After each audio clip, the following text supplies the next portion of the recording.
Are you struggling to keep up with the top drivers? Are you ready to get faster and more consistent? If so, it doesn't have to take as long as you might think. With the VRS competitive subscription, you'll have the telemetry, setups, tutorials, and everything you need to analyze your driving and see exactly where you're losing time. Our data packs and the ability to compare your driving with the best in the world will show you where to adjust your inputs, change your driving line, and shave seconds off your lap times. When it comes to your equipment holding you back, the powerful and precise Direct Force Pro wheelbase and precision pedals are being used by some of the best drivers in the world, including Jordan Caruso, Tim Ryan, Jordi Lopez, and Oscar Piastri. It's no secret that VRS hardware is not just the best on the market, it's also the best value for money. So if you're looking to upgrade your wheelbase to direct drive and want highly adjustable, ultra-realistic pedals, VRS is your answer. You can get better, faster, and more consistent in less time and for less money. You owe it to yourself to find out why so many people are switching to VRS. Just go to the URL or the button below and learn why the best use VRS.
Are you struggling to keep up with the top drivers?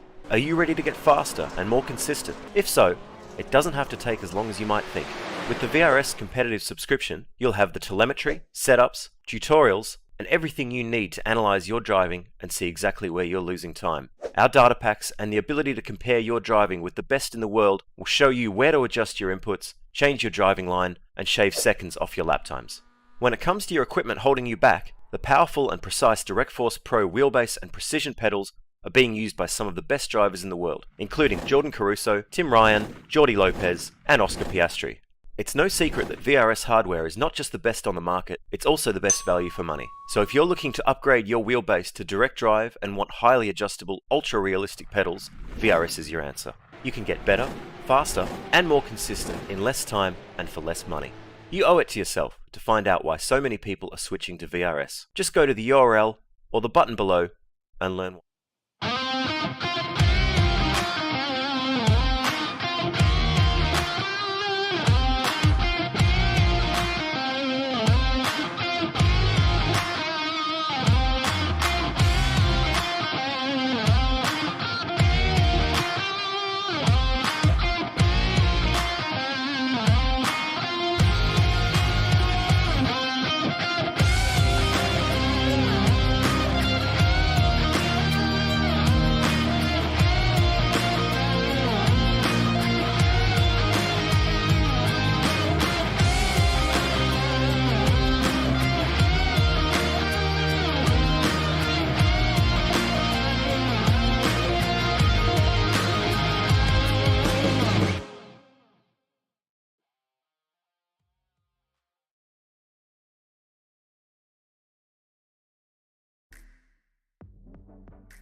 New regulations, a new year, and a home race for the other strong portion of the North American Racing League. We are in Brazil to open 2023.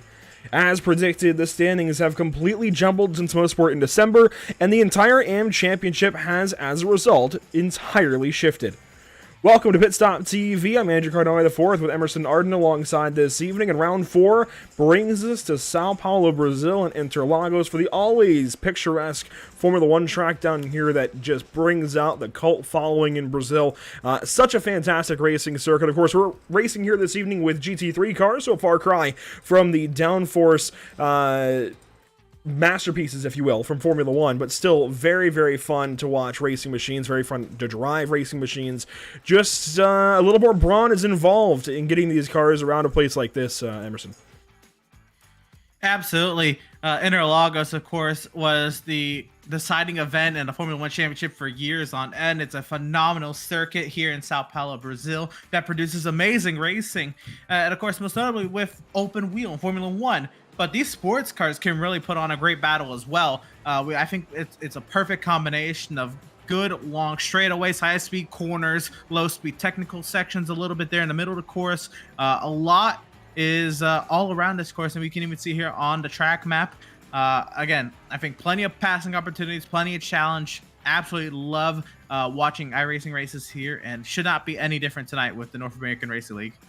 Yeah, here's a look at the track map, as Emerson mentioned, through Senna S and Turn 2, Curva do Sol. We don't have JP, unfortunately, this evening to go through our proper Portuguese pronunciations, but you do at least see the names on screen as you head down through the back straightaway. Reta Oposta down to Distrito do Lago through Turn 5, and that's about as far as I am able to go. Although I can say Bico de Pato, I can also say Subida dos Boxes. That's about as far as I can get. Regardless, you see the full layout in front of you, and the GT3 lap record that we're going off of this evening was set by Ivo Howler in an Audi, and I think that car choice is going to definitely be evident this evening. The Audi seems to be a pretty darn good car here in Interlagos. We see a heightened number of them in the field, as we already had this season. So as amateur practice comes to a close, expect to see some Audis on track. Let's talk about those amateur standings. Brent King Gott now controls this championship, but only just, as Bradley Alvis and Karim Hussein are now only 1 point back apiece. So your top 3 drivers are all 1 point apart. Brian Long enters only 7 points back. Matthew O'Leary, 11 points back. Blake Scott, Logan Boone within striking distance, should things go like they did at Canadian Tire Motorsport Park. And that's the thing that we have to kind of bring ourselves back to, Emerson, is just the calamity we saw a few weeks back at Motorsport. One of the most hectic, we've been saying that a lot this season, but one of the most hectic North American Racing League events we've ever seen. Absolutely, Andrew. We've been privy to some wild racing, mostly on the pro side with the Pro-Am race, with the big one on round 1 at Elkhart Lake, and then the wild, just mistake after mistake from drivers we'd never expect to see mistakes out of at VIR. And again, with Canadian Tire, there's just so much going on here, on last year's portion of the schedule. And I feel like the break might have helped some drivers if they had some time to get really into it, run some officials, do some more testing with these GT3 cars, get more up to par with these GT3 cars post that big update that happened at the season switch. But still, I'd expect these cars that have been proven challenging so far to still be challenging. You mentioned the updates that we saw at the 2023 Season 1 opening, and yes, big things have changed here with the GT3 cars. This is probably one of the last times we mention it this season, or at least one of the last times we take a full look at it, but the GT3 update bulletin includes the following: the new damage model, updated tire model, old setups not passing tech, meaning these drivers, at least in their open setup endeavors, they have to all go out and build new setups. Thankfully, we run fixed setups here in the North American Racing League, so they don't have to worry too much about that, although the setups are still new. Tires now, they don't last nearly as long, especially if you punish them. So we do see the advent of now being able to take tires potentially on your pit stop in a 40-minute or a 50-minute race. It's still rare and it still takes the right conditions, but we could actually see it today depending on weather. We'll get there in a moment. The driving style now has a larger influence in tire wear, and that tire wear now matches real-world track types a bit better. So if you go to a rough racetrack on the sim, a track that's rough in real life, you're going to see accelerated tire wear at those kinds of tracks, whereas smoother, more newly paved courses may not do the same. You also see a new complete BOP. We've seen that take effect big time. Lamborghinis and Audis are the cars to go with. Different brake pads, so on and so forth. So a lot has changed here with the GT3 cars on iRacing. That said, qualifying on track, we're going to start with the guy who led practice. It is Milan Harris in car 69 on track. One of the first to hit the pavement anyways. And the Rockefeller Racing number 69 Ferrari 488. We're seeing a lot of Ferraris this week as well. And I think we've been seeing that kind of build over the course of this season from week 1 all the way now to week number 4. The Ferrari is kind of the number 3 car choice, it feels like. It certainly seems like that, and again, it is crazy to see kind of the car choices that were before that season update and the car choices that we have now. It's kind of like completely changed the outlook of the championship that we kind of had going into the season. As we see sometimes coming in, Ilya Speaker goes stop at a charge, just pipping Karim Hussein there in the for that second position, the pole sitter with Speaker. And here you go, looking at that BMW and that number 06. Also for Rockefeller Racing, so a teammate to the car we were just looking at in Milan Harris, Karim Hussein in an Audi for SimCity Racing. That has been his mantra this season, is running the Audi with number 702, so he continues that trend. Kyle Petty still in a Lamborghini, so we're seeing a split manufacturer through the top 3. How about the top 4? Yeah, we've still got that. How about the top 5? Now, Sonny Brown, is he in a... Oh, no, he's in a Ferrari, so 4 different manufacturers in the top 4 this evening. So far in qualifying, as 28 cars have now taken a time. Weather conditions for this amateur race this evening. You can see 72 degrees in the air, mostly cloudy, a track temp of 98 degrees. I know drivers were a bit more concerned about some higher temps. We're not seeing those super hot temps, at least for this amateur race. We'll see if those temps go up as the day goes on into the pro race, though. Here's a look at Joe Nagy currently from position 6 in qualifying. Brent Kingcott also on track in a Ferrari. Zach Rosar is here and doing well in the 8th position in qualifying. Bill Pasek also in a Ferrari. A lot more Ferraris this evening, as here's Joshua Lyon in a BMW. And I think that's another thing, right? If you weren't, or even if you did, spend some time with family over the break, there's still that, a good bit of off time there, downtime, that these drivers could really, put labs in with these cars, kind of perfect in a certain car, or figure out what car best suits their driving style.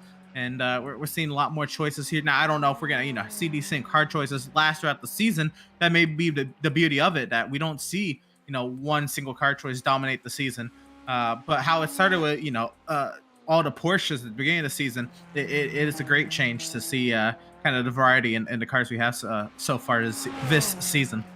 And here's Milan Harris, now your pole sitter, currently a couple of spots ahead of Brent Kingcott, who enters today as the point leader. Wants to ride on board here with today's point leader coming into this race. Still 4 minutes on the clock. Plenty of time for things to change here in qualifying, as he's only 7/10. So I say only 7/10. He is 7/10 off in 3rd spot, Emerson. We see a big gap at the top. Milan Harris and John Kroom, a couple of Rockefeller Racing teammates, well ahead of the field. Milan by 4.5 tenths over his own teammate. And then still a 3/10 gap from Kroom back to Kingcott. And then things tighten up from 3rd on back. We've got a couple of thousandth separations throughout the field. We're looking at Bradley Alvis, only 5 1,000ths of a second behind Logan Boone.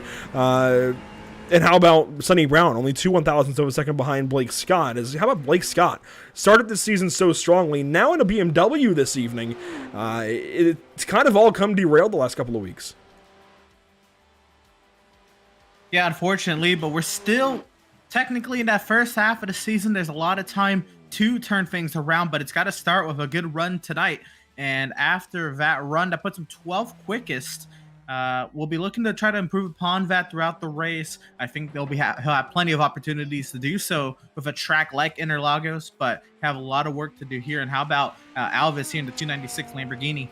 just jumped up to 4th, did Bradley Alvis. So his final lap was a good one. How about Clarence Rosa just getting on track for his first time? Time is running short for him to get a good lap in, but he's going to give it a shot regardless. And actually say, for the first time, he's actually on lap 3, so he's not going to get a full time in. Clarence Rosa, boy, that is a painful qualifying effort. He will start rear of the field, as it looks like Dominic Turcotte will have at least one more opportunity to qualify, so he should get a clean lap in, I would imagine. Although it looks like he will not pit. So let's ride on board, actually, with the Mercedes of Dominic Turcotte. We've seen him a couple of times this season. And the Mercedes AMG, that time across, goes 22nd quick. That is a big time improvement over no lap at all.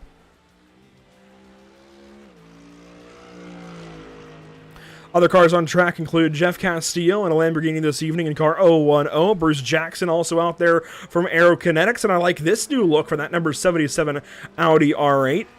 Brian Long also on track. He is well down the order. Well, he changes that. He goes up to 18th spot in that brand new wrong stuff. Audi R8 goes up to 18th spot, so jumps a ton of cars. But was kind of a lackluster qualifying effort until that point. William Valdez on track in a Porsche. It's always interesting to see car choice, especially for one of these rounds after a couple of weeks off and going to a racetrack, anything like Interlagos. Michael Pusick in a Lamborghini. Nicholas Sykes in car 42 is currently 42nd on track in a Lamborghini. And Don Gottlieb, the slowest qualifier so far from over Racing, is in a Lamborghini this evening. That about wraps up qualifying, Emerson. There is not much else going on. There's a few stragglers still on track, but nobody on a timed lap aside from Dominic Turcotte, who we see here in his Mercedes.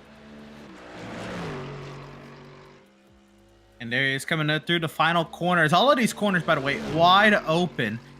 So really not too much happening except the, of course, the turning radius of the wheel across the line of air for Turcotte. And it's slower that time. So not improve his positioning.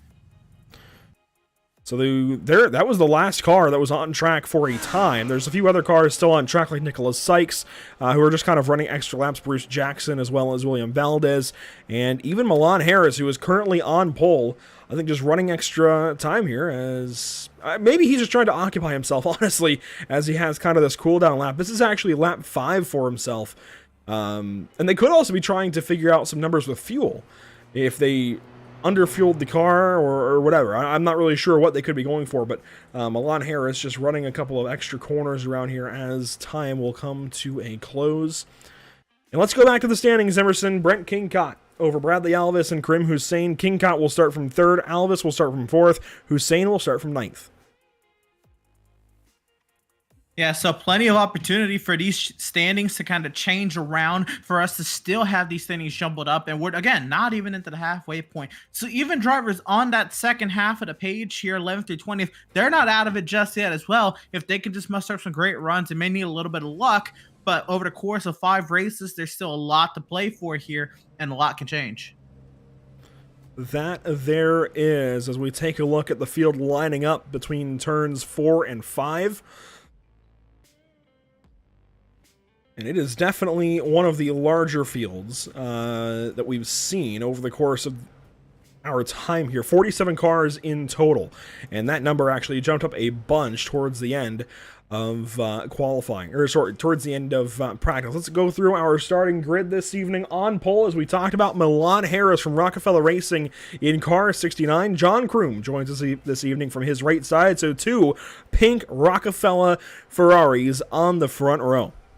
Starting from 3rd, you'll find another Ferrari in Brent Kingcott. So the prancing horse, what would you call it, revolution, I suppose, is here in full force. Bradley Alvis, though, from 2nd in the standings, will start from 4th, right behind the point leader. So watch that battle on lap 1. Starting 5th, it's Kyle Petty. 6th is Ilya Speaker. So other Rockefeller Racing drivers towards the front, along with their teammate in Joe Nagy.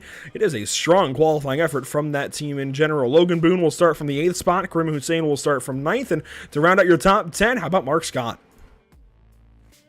P11 will find Mike Braun, and P12 will find Zach Rosar. Finding our way back to row number 7, it'll be Blake Scott in the 367, Sonny Brown in the 115, and row number 8 will bring up Joshua Line in the 24, Matthew O'Leary in the 18. Row number 9 will find the 227 of Stephen Finch, the 12 of Brian Long. They will start 17th and 18th. Back to row number 10. It'll be the 653 Aubrey Kundle, 41 of Bill Pisek. Starting 21st this evening on the inside of row number 11, it is David Stevenson in car 13 with Ricardo Delgado to his right side in car number 3. Starting 23rd this evening is Dominic Turcotte in that Mercedes. Aaron Beaver grids up from 24th position. Starting 25th, you'll find Jeff Castillo. Scott Angelo will start 26th. And to round out the top 30, it's Armando Bejaran, Chris Winstone, followed up by Bruce Jackson and William Valdez. Sully Sad will be 31st. Kenneth Michael in 32nd. 33rd, it'll be Dominique Angelicio, and Robert Gambill will start 34th. 35th, we'll find Adam Ballard, and Philip Bederka will start in 36th. Back to number 18, it'll be J.R. Gregory in 37th. Michael Pisek there in the 18th position, 38th position. And back to row number 20, it'll be Dean Kerr and Sean Patterson. Starting 41st is Kerry Corcoran in car number 8. Nicholas Sykes starts this evening from 42nd spot, matching his car number. Chad Dick will grid up from 43rd. Don Gottlieb from 44th. Starting 45th this evening, it's Corey Groves, Clarence Rosa from 46th.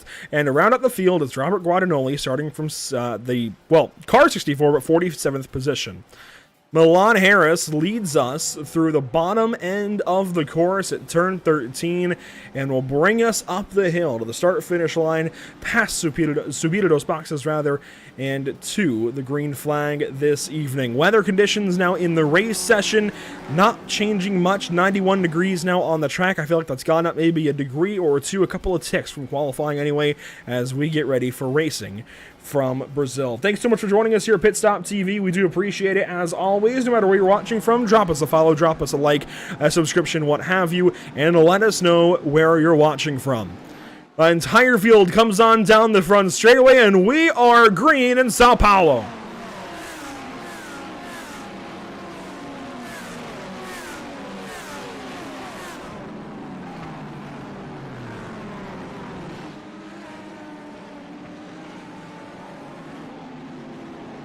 One car turned around at the top of the hill, at the top of the Senna S, but the rest of the field will keep on going down to turn number 4, down the Red Oposta to the Cito do Lago.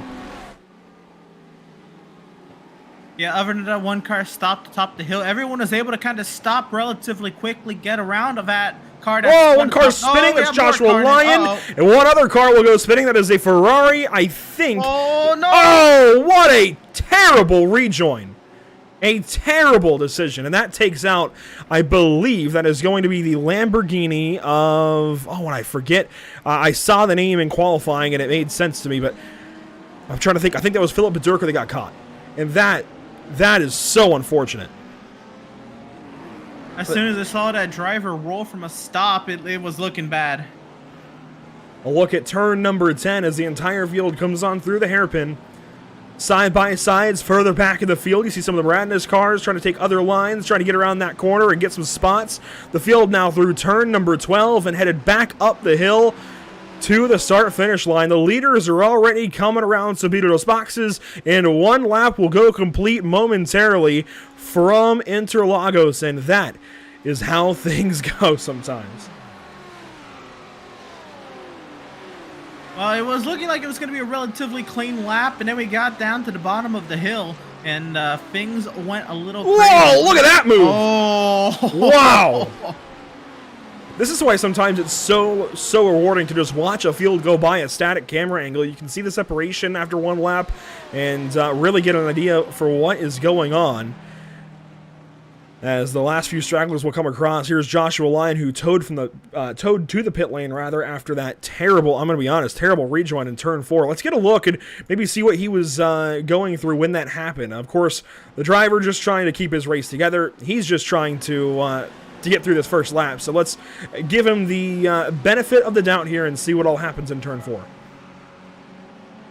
Right, absolutely. This is a very jumbled up field coming down the hill here. The 24 there, Joshua Lyon in the BMW. Does he get ran over here going into the corner? Looks like he just loses the rear end as he approaches the apex. Another car goes around, and I get it. You're trying to kind of rejoin the race, not lose too much time, but at that point, I mean, there's just wait or try to make a Let sharper the car cut. roll backwards, put it in Right. reverse, do something. Use all of that pavement that he uses there. Use that pavement to turn the car around. Don't go back onto the racing course. And I think that's a moment of panic. And we've seen it before, and we do criticize it pretty heavily, and I think it should be criticized. It is worthy of a penalty in this series, but at the same time, I get it. We've all been there at some point or another, and it does happen. This is back to the start of the race, and I'm not sure where this spin comes from, honestly, Emerson. But it may be Sonny Brown. As actually, no, Sonny Brown was one of the cars that got turned around later on in the lap. So let's see if we can find it here.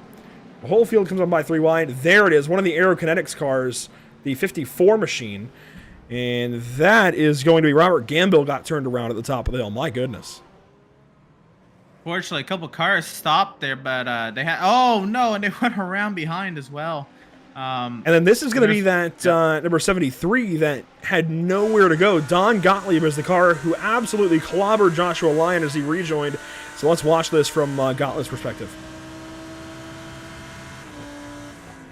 Approaching the turn here. I'm sure getting warned about the yellow flags. I'm sorry, it wasn't that car. No. It was somebody else. I think it was his teammate maybe. Who was that? It was Philip Durka. Okay, I was correct. Yeah, number 70. Philip Durka had nowhere to go. Regardless, that is lap number 1.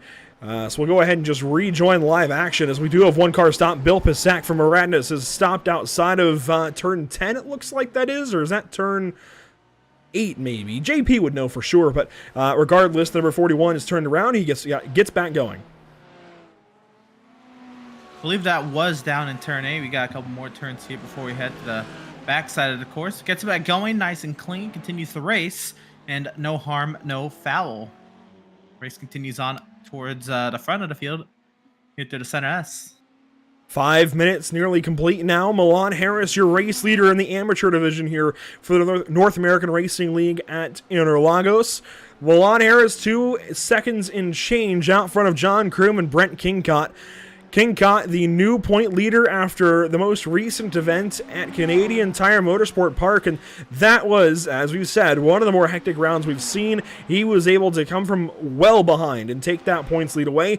Didn't even believe it, and I believe that was his first race win last week as well. Just huge points for Brent last time out in Canada, and it was his home race, being a native Canadian, so that's just the cherry on top for Brent. Comes down to Brazil this evening after a holiday break. It is running P3 to John Kroom and Milan Harris, who just have something else this evening from Rockefeller Racing. They are doing fantastic out front. Brent Kingcott here as well, doing fantastic in the 3rd position. Interestingly, Emerson, he is right ahead of Bradley Alvis, who is chasing him in the standings currently. Alvis coming in only 1 point back. Alvis in a Lamborghini compared to Kingcott's Ferrari, and that 1 point separation, these two are going to be tied together, I think, for a while, and you can include Karim Hussein in that conversation as well. Granted, Karim Hussein is currently in 11th, so we'll get to him in a moment. Yeah, I agree. It was Bradley Alvis. Yeah, he's there in that 4th position. Kingcott, he is ahead of everyone he's very much close to in the standings. John Kroon is 14th. And Karim Hussein was a little bit higher in the field, struggled a little bit there through the start. Plenty of time for that to change. See the line of cars that Bradley Alvis is leading over Kyle Patti, Ilya Speaker, and Mark Scott. Joe Nagy, a little bit of separation. He's in a battle with Blake Scott. This is for 8th spot. As here's Logan Boone, and finally Karim Hussein in the 11th position. A slight struggle for somebody who's looked so good in the opening rounds to this season. We're only at round 4, but that Audi has been quick everywhere, seemingly, aside from Interlagos today. This is just a little bit outside of what we expect from car 702 now after seeing the first 3 rounds. A little bit off, and really the Audis just are not strong. I really thought with the Audi holding the lap record here, there was talk about the Audi in the Discord channels. I thought the Audi would be much further ahead of where they are currently in this amateur race. It is a difficult track to kind of get a grasp on. He started 9th, so he was inside the top 10. He's not too far back from where he started, but he did lose a couple spots out. Maybe trying to be cautious here in the early going. Maybe the confidence just not there in the 702 machine. but he better garnish that quickly here if he's going to have any say, maybe at a top 10 spot here, and if he's going to try to maintain a decent deficit to Alvis and King Cod up the road. He's just over Mike Braun, who makes the switch over to a Lambo today. Matthew O'Leary sits back there in an Audi as well. And, we can also kind of track this Audi progression, or I guess degression, if you will, with the fact that O'Leary is sitting back here in 13th, and he has been so good this season from Maradness. I mean, he has been simply fantastic, I think, has just had a lot of bad luck, and the fact that O'Leary qualified 16th and is only at the 13th spot as we work minute number 8 here, 9 rather, I think that says something. The fact that O'Leary is mired this far back currently in that Audi, I don't know if they've had to adjust their driving styles, what have you. They can't do anything with the setup. They're just trying to go with what the car provides them, and they are definitely struggling. Yeah, maybe just the Audi. What's that record after the update? Well before. That is worth mentioning. Okay. The lap record is from well before, and builds ago. I would have expected the same kind of chemistry that we've seen this season, and the chemistry that has just worked for this car over seasons and seasons to just work, and it's seemingly not. Even the Lamborghinis, it looks like are doing better than the Audis, and they're built off the same platform. It's very strange, that's for sure. Further ahead, there is a train of cars that are battling, and it looks like there's a lot of BMWs in this group. Actually, 2 Ferraris, 2 BMWs up here, led by Bradley Alvis. Actually, make that, 2 Lamborghinis, not 2 Ferraris. So 2 Lambos, 2 BMWs, kind of an interesting little pack that we've got going. Kyle Petit is in it. Mark Scott is in it. Ilya Speaker. An interesting bunch of cars, for sure. And I wonder, how well the cornering is between the 2 cars, maybe the straight line speed. You see the BMWs close a lot there in the braking zone, even on top of one another. But do the Lambos have this advantage here through the more technical sections here on the middle portion of the course? Ilya Speaker is the lead BMW in this conversation. Mark Scott was the other BMW. They got close there through Decido do Lago. Thankfully, no contact. But you can see Mark Scott struggling for some downforce, struggling for some front grip through the tighter portions of this lap. And Ilya hanging on currently for the 6th position. And there is Mark getting close once again in the mirrors. But nowhere to go currently. This is definitely a tough track to pass at. We've seen fantastic races here in the past. I go back to last season's GT3 finale, actually, as maybe the best race we've ever seen here at Interlagos. But there are not many passing opportunities when you show up in a GT3 car. Yeah, and maybe when I was saying that earlier with the passing opportunities, it's more or less, I guess, the F1 drawn passing opportunities with the DRS and all that. But we got an overtake here, though, amongst 2 BMWs down the front straightaway, heading down into the first corner. And it'll be via Joe Nagy there holding on. Oh, the crossover contact and hard into the inside guardrail is that blue BMW. That was Blake Scott. Led the season with a couple of wins, and now it was the wrong way around in the Senna S, and that is his race and potentially his season that has just gone up in smoke. Let's go back and review this. And when we kind of saw it building out of turn 12 up through the final few corners, Blake is going to take this run to the right side, and Joe Nagy is going to defend on the left. But then there's a big crossover attempt that we'll have to watch here in a moment from Blake Scott. And it all looks hunky-dory. It's a nice little battle, sure, but nice and orderly into the corner. And then Blake cuts down and tries to go up the inside. There's just not room there. He is the advancing car on Joe Nagy, and unfortunately, well, he kind of runs himself into the wall. I'd have to agree with that, Andrew. It was a nice move from the looks of it. It's going to be a nice crossover, but maybe a little too early to pull that trigger. He cut through the grass and then made contact with that driver's side door of Joe Nagy's BMW that unfortunately sent this 367 around. Look, nice entry, a little too nice there. Cuts the corner, clips the door, and then bangs it off the inside guardrail. And we've seen drivers fight for room there before, but frankly, anytime you're going up the inside of another car, you've got to give them at least a chance to expect that you're going to be there, a chance to predict what you're going to do, and there just wasn't room.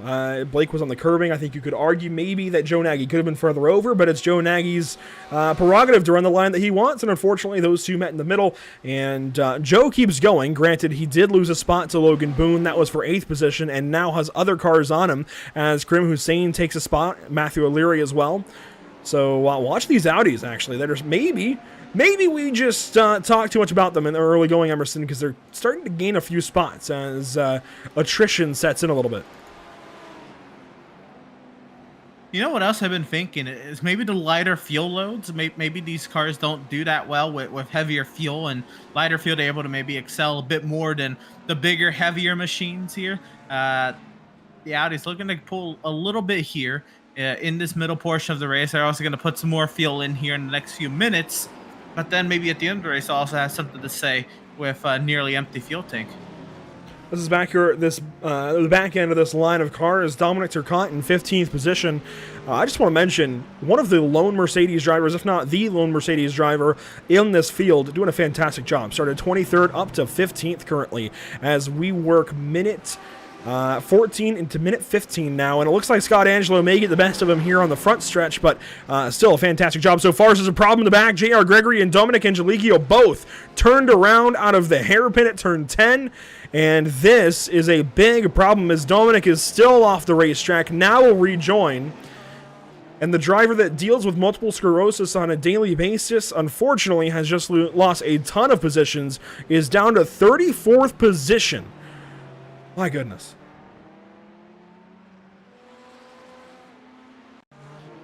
Yeah, still taking a moment to get back up to speed there. We'll catch the replay, see just exactly what happened between these two. They were battling here. This is looking like it's approaching turn 6, and then on the way through 7, 8. That's turn 9. This is up to turn 10 where the issue happens. On corner exit. So Gregory goes into the corner. He just rolls through the center of the corner, and I think he thought there was room. There just simply wasn't room. Yeah, it looked like Dominic maybe was going a little deeper into the corner, and the following car was trying to, keep up with that, but unfortunately by the time it was time to turn into the corner, well, they met. Here's a big battle. We've been watching it a little bit throughout the course of this race kind of build. We're watching Joe Nagy with Karim Hussein, Mike Braun, and others right behind, and this is getting exciting. This is for 8th on back, really 8th through 15th or so, all in a line. And again, it means a lot to Karim Hussein, who's now up to that 10th position as a result of the Blake Scott incident. But a couple more spots up for grabs in front of him if he can wheel and deal his way up to that 8th position, and then maybe, well, it looks like there's a pretty large margin between 7th and 8th, so that might be all he's able to get in this race, but it would be damage control in the case of Karim Hussein.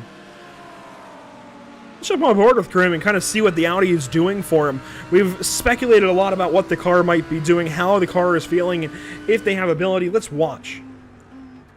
Actually, he lets a Lamborghini in Mike Braun go by, so somebody that he passed very early, now allowing him to go on through as we've got a problem. Sully Satin car 079 is turned around, and it looks like we'll get back going. We'll go back to that battle. Karim Hussein side by side, and it looks like has to let one car go by. Now there's a side by side ahead. Joe Nagy battling with Logan Boone, and there is a side by side into turn 6, 7, 8, whatever that is.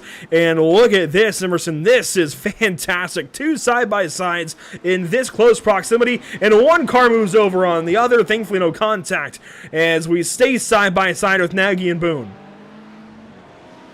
And again, due to the very nature of the course where you go left into right-handers very often and vice versa, it allows for this kind of racing, and it's fantastic. It's a great product we get to see put on here, approaching the halfway mark in this race, and we still have battles on battles. I think it's now fair to say the Audis have a problem, at least for Karim Hussein. I don't know if the tires are going away. It does seem like we've seen that this season. The Audi tires tend to drop off a lot worse than others, and he will dive into the pit lane big time for Karim Hussein as Dominic Turcotte flies up the left side, gains a ton of time. Wow! That is a great pit entry from Turcotte. If he made it in at pit lane speed, Hussein is taking in, tires. and that'll be tires. Yeah, that I would have to agree there, and I think Kareem agrees. I think we're starting to learn a little bit more about these Audi R8s as they just eat up tires.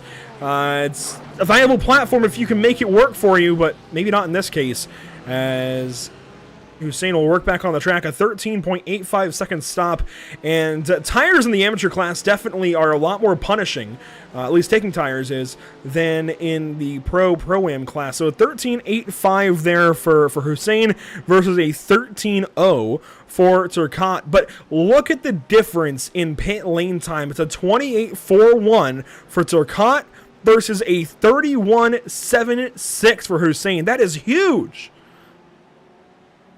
Absolutely, and I don't know if Hussein was being a little conservative on the pit entry, but Turcotte really was pushing it in. Somehow didn't get speeding, was able to make it in at the pit lane speed, and was just more efficient in the box as well by a few tenths. Here's that line of cars once again down around the 10th position. Mike Braun now chasing Logan Boone. Aubrey Kundle in this conversation as well. Making the switch over to an Audi this evening. Aubrey was fantastic in the opening couple of rounds. Still not doing bad, but in 11th in that Audi, and it seems like the tires on that car are going to go away very, very shortly, so it's going to be time to hang on if your name is Aubrey Kundle. Milan Harris still leading as we come up on halfway, and he is well up into turn 5, 6. Over John Kroom, it's 2.5 seconds between those two teammates. There's John. Brent Kingcott still in the neighborhood. And Bradley Alvis and Kyle Petit are very close as we work into turn 6, turn 7. Yeah, another one of these battles here in the mid portion of the course. Looks like, there's little groupings of cars. Here we have, the middle of the top 10 right here. Alvis, Petit, Speaker, and Scott. And then we have that other pack that was about 6 or 7 cars deep. Oh dear, we got a problem. Mike Braun. We're trying to get to it, but it looks like Mike Braun has just had an issue. I don't think this was a pit stop, and I'm just trying to see the pit time. Timing and scoring is a little behind for me here personally, but yeah, I do think we've just seen a crash. And yes, that was a tow for Braun. Let's get a replay.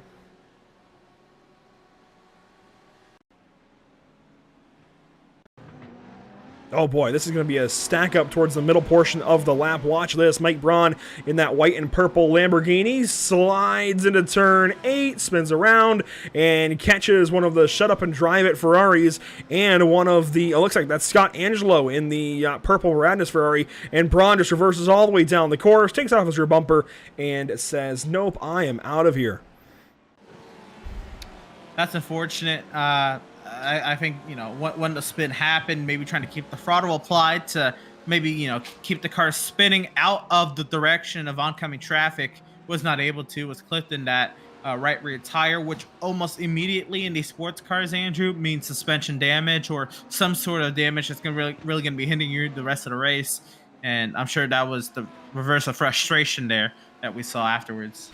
Yeah, we've seen that now with the new damage model on these GT3 cars. Any contact to any one of the 4 corners of this car, for any of the cars, and generally you're at least bending some kind of toe link or other suspension component, and you may even be disconnecting that wheel entirely in some cases, depending on how hard you hit or get hit. So you could be really damaging your machine, and you can sometimes kiss your race goodbye over the lightest of contacts in one of those corners. Just wheel-to-wheel contact sometimes will do it. And it's just one of those things you have to not have it, I guess, now. And we've seen that with the NASCAR Cup Series stock cars, the Gen 7 cars now, where you just cannot have that kind of contact because, well, you will simply break something and not be able to continue. So it's just something that these drivers now have to deal with. Absolutely. It's another thing to be mindful of. You put yourself in a position like that, you have to, of course, more than likely you're able to hold your brakes, right? That'd be good enough. But when traffic is that close, you want to try to avoid any contact to your, to any of your tires really, and try to continue on with your race. But I think they knew. He didn't even have to get going to see if there's any suspension damage. He just knew by how hard he was hit that it was probably going to be fairly damaged, and kind of called it a race there. This is the battle for 26th position. And Karim Hussein is about to lose a spot to Sean Patterson. And this is no slight, no dig at all at Sean Patterson. But if you look at Sean Patterson's race, Emerson, let's see where he qualified. 40th position. He's currently 27th, and we'll have another opportunity, I'm sure, later in this lap to go by Karim Hussein, as Karim just let Sally Sad go by for 25th position. This Audi is having all kinds of struggles. I'm not sure what the biggest issue for him is, as these two go side by side into the fourth corner. This is Chad Dick and Dominic Angelichio. They do sort that out. We'll go back up to Karim Hussein, but this is a nightmare of a day for Hussein in Brazil. Well, taking tires there, Andrew, it's a double-edged sword, right? You're trying to, get the old tires off so you don't have to deal with the problem of the tires falling off, but you put on new tires that are cold and hard to get up to temp, and of course you're not really able to kind of maintain that temperature with how long like the pit straight is, so it takes a few laps to get those tires up to temp. And Hussein kind of no, look at this. Mark Scott just took 20 seconds in the pit lane before he even started that pit stop. Had to adjust multiple times forward and back. I'm sorry to interrupt there. We just happened to go on board and check that out. Now Scott will leave after 12.42 seconds in the box. And that total actually for the lane time is 36 seconds. That is 5 seconds longer, nearly, than Karim Hussein. Wow. So we'll see how that battle kind of shakes out here. Rejoin kind of in the middle of no man's land, no real traffic around, and we'll look to try to make up any of that in the final 15. Meanwhile, here's Sully Sad in car 079. Had just gone by. Karim Hussein now comes in, takes service. A short stop, only 10 seconds there for Sully. Maybe the Porsches are just that good on fuel. We'll have to see. That actually could be a reason for more drivers to gravitate towards that machine as this season goes on and they find more nuances about each one of these machines. And Sully will work out in the 32nd spot ahead of Nicholas Sykes in the Lamborghini just behind. Up front, Milan Harris still leading. When do you think he comes in, Emerson? He's led every single lap of this race from the drop of the green flag. All 16 laps that have been completed so far. Has not left that first position. Do you think he comes in earlier or later than the cars behind him?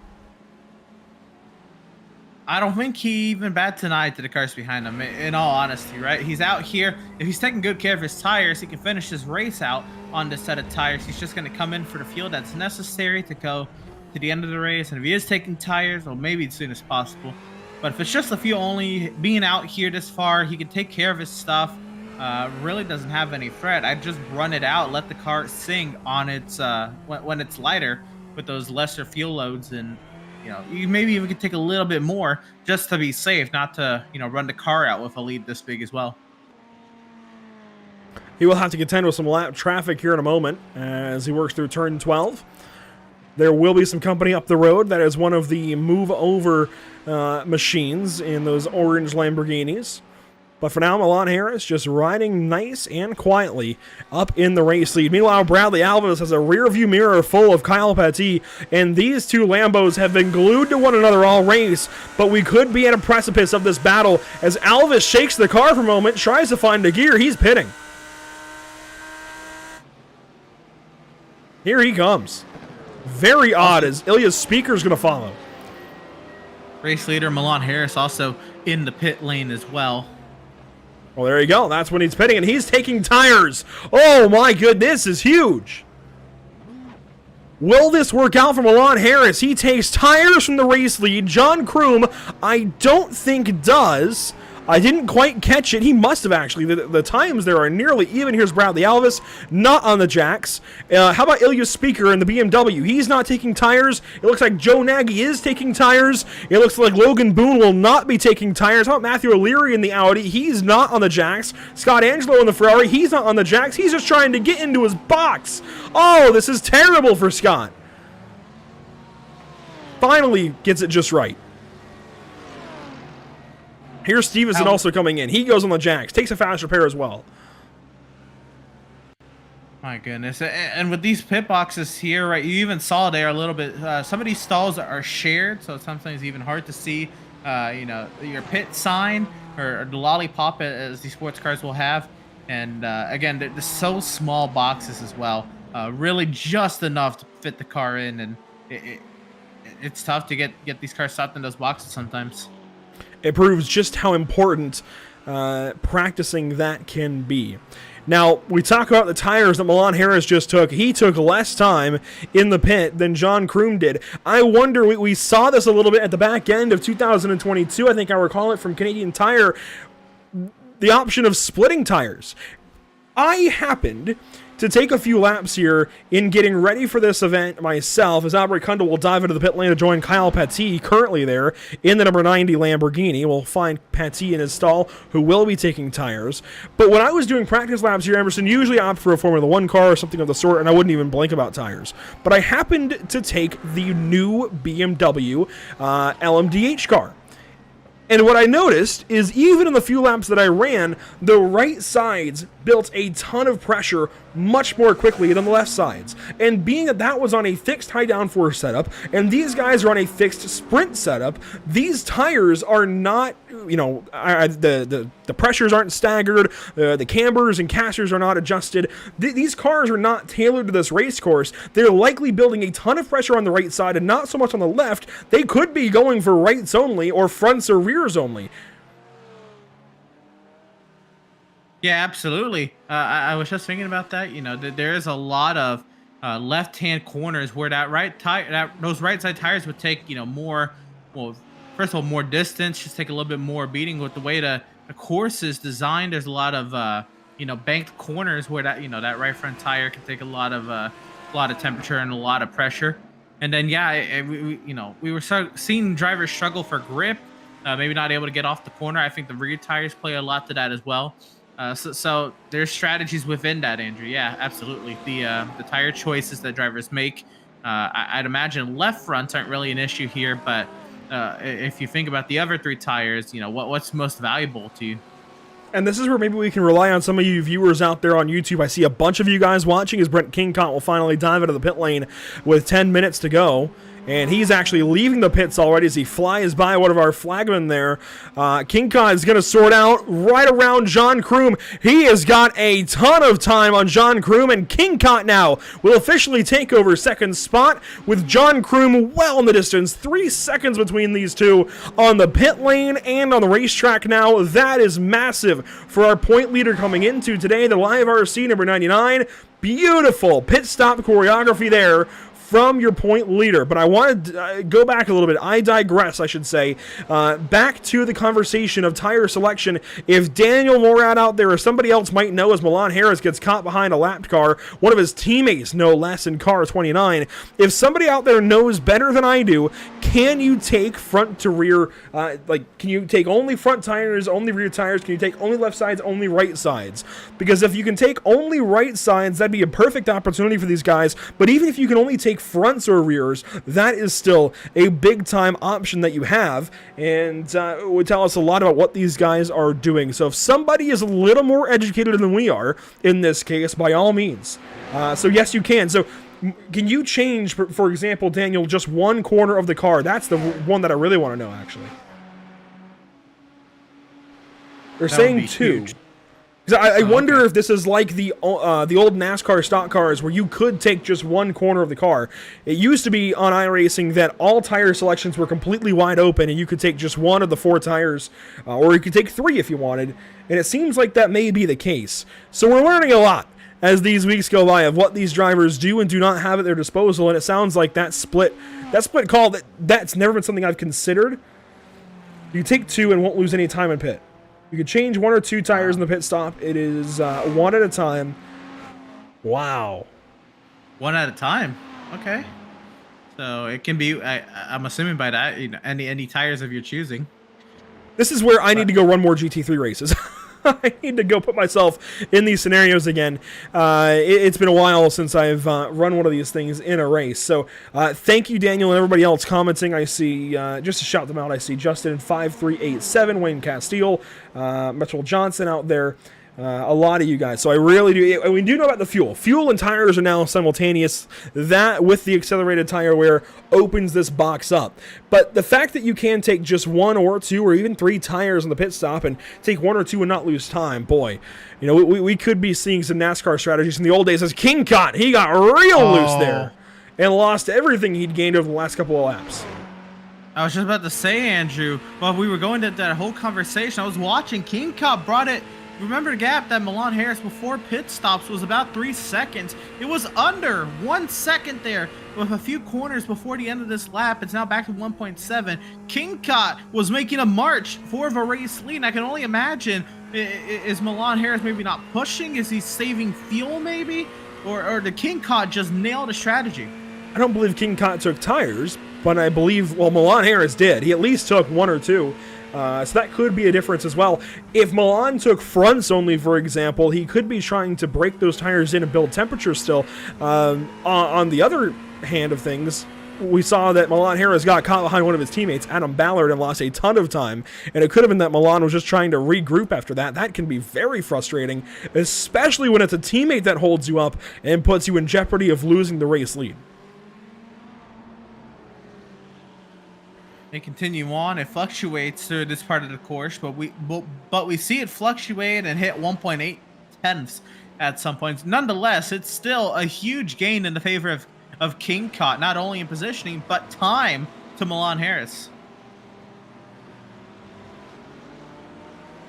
Under 6 minutes remaining. You see the wide view here as they work through turn 12. And this is J.R. Gregory that Milan Harris will now come around and lap, and the gap is gained, or has enlarged by about 0.5, about a half second from the last lap. And here goes Milan Harris on the right side of J.R. Gregory. Just use the draft. That's going to be a big help as well for fuel and time. And Milan will push the braking zone of the Senna S and go right on by that lapped car. Worth mentioning, Bradley Alvis still has a rearview mirror full of Kyle Pattee, just a bit smaller, so a bit less full, if you will. Joe Nagy is dealing with Aubrey Kundle. Nagy, a teammate to race leader Milan Harris. In third place, John Kroom. And Aubrey Kundle, not many of his wrong stuff teammates to be found today. A lot of them having issues, struggling further back in the field, and just not in the conversation. But here's a 3-car gaggle. Mark Scott, Matthew O'Leary, and Stephen Finch. And there goes Stephen Finch up the inside. A little bit of contact with the number 18 of O'Leary, but he hangs on, says, no problem. I've got the Daniel Morad gloves to help me hang on to this. And now O'Leary trying to find a way by. Pinching. Oh! Nearly contact there. I was 100% expecting some netcode to come to play, and a huge moment there for Scott to catch the car coming back onto the course there. And there goes Stephen Finch. He crossed over big time there between turns 4 and 5. That was huge. Ricardo Delgado, by the way, has problems currently, but he is regrouping from those, as does Dominic Angelichio, losing a spot to Bill Pasek. But on screen, this is the battle for 10th, 11th, and 12th. Most namely, the battle for 11th now with Mark Scott and Stephen Finch as the Moradness driver of O'Leary drives away, and Mark Scott in the BMW starts to struggle a bit more, and that Ferrari of Finch wants to go by.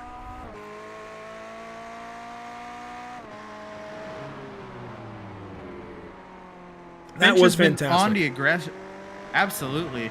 And we still have time for this to kind of form up again. We'll see if the slipstream here down the front straightaway helps any. But Finch has been on the aggressive here towards the end of this race. Can he take advantage of this? Can he force himself inside that top 10 here in the final 3.5? Into turn 1 more time. It's 3 to go for these drivers. And yes, there goes Finch up the inside big time. He pushes a little bit wide at turn 1. And Mark Scott took a look to the inside. Thankfully held himself back from the move that his son made to take himself out of the race earlier. And maybe learning something there. I love the ambition that Blake had earlier. I just hate that it didn't work out properly. Because there just wasn't room for it to happen at that time. But here's Joe Nagy and Aubrey Kundle. And yeah, as Justin just said in the chat, definitely tires gone for Mark Scott. He is just trying to hang on and control, damage control at this point. As, by the way, I should mention Karim Hussein, who was struggling so much earlier, has bounced back a little bit from the pit stop. He is 13th spot as those tires have come in much earlier than anybody else's. He is over Jeff Castillo and behind Mark Scott by 4 seconds. So he's realistically in his own race at this point, 2.5 minutes to go, Emerson, but a decent bounce back from what was looking pretty terrible in the opening laps here at Interlagos. Here is Brent Kingcott, though. Oh boy, this is going to be fun. Here we go once again. Yeah, Kingcott trying to work his way through the lap traffic. He's closed up a little bit on Milan Harris. I don't know how much time he's going to need to close that gap, but it better be under 2 minutes because that's what's left. Kingcott looking for the lunge on the lap lunge. car. That was on Chad Dick. He's also passed Bill Pasek and Dominic Angelicchio recently. The next lap car up the road will be Kenneth Michael, and he is still well ahead of these leaders currently. But Emerson, we still could see a bit more lap traffic come into play. We've seen it be a problem for Milan Harris before. Might it be a problem again?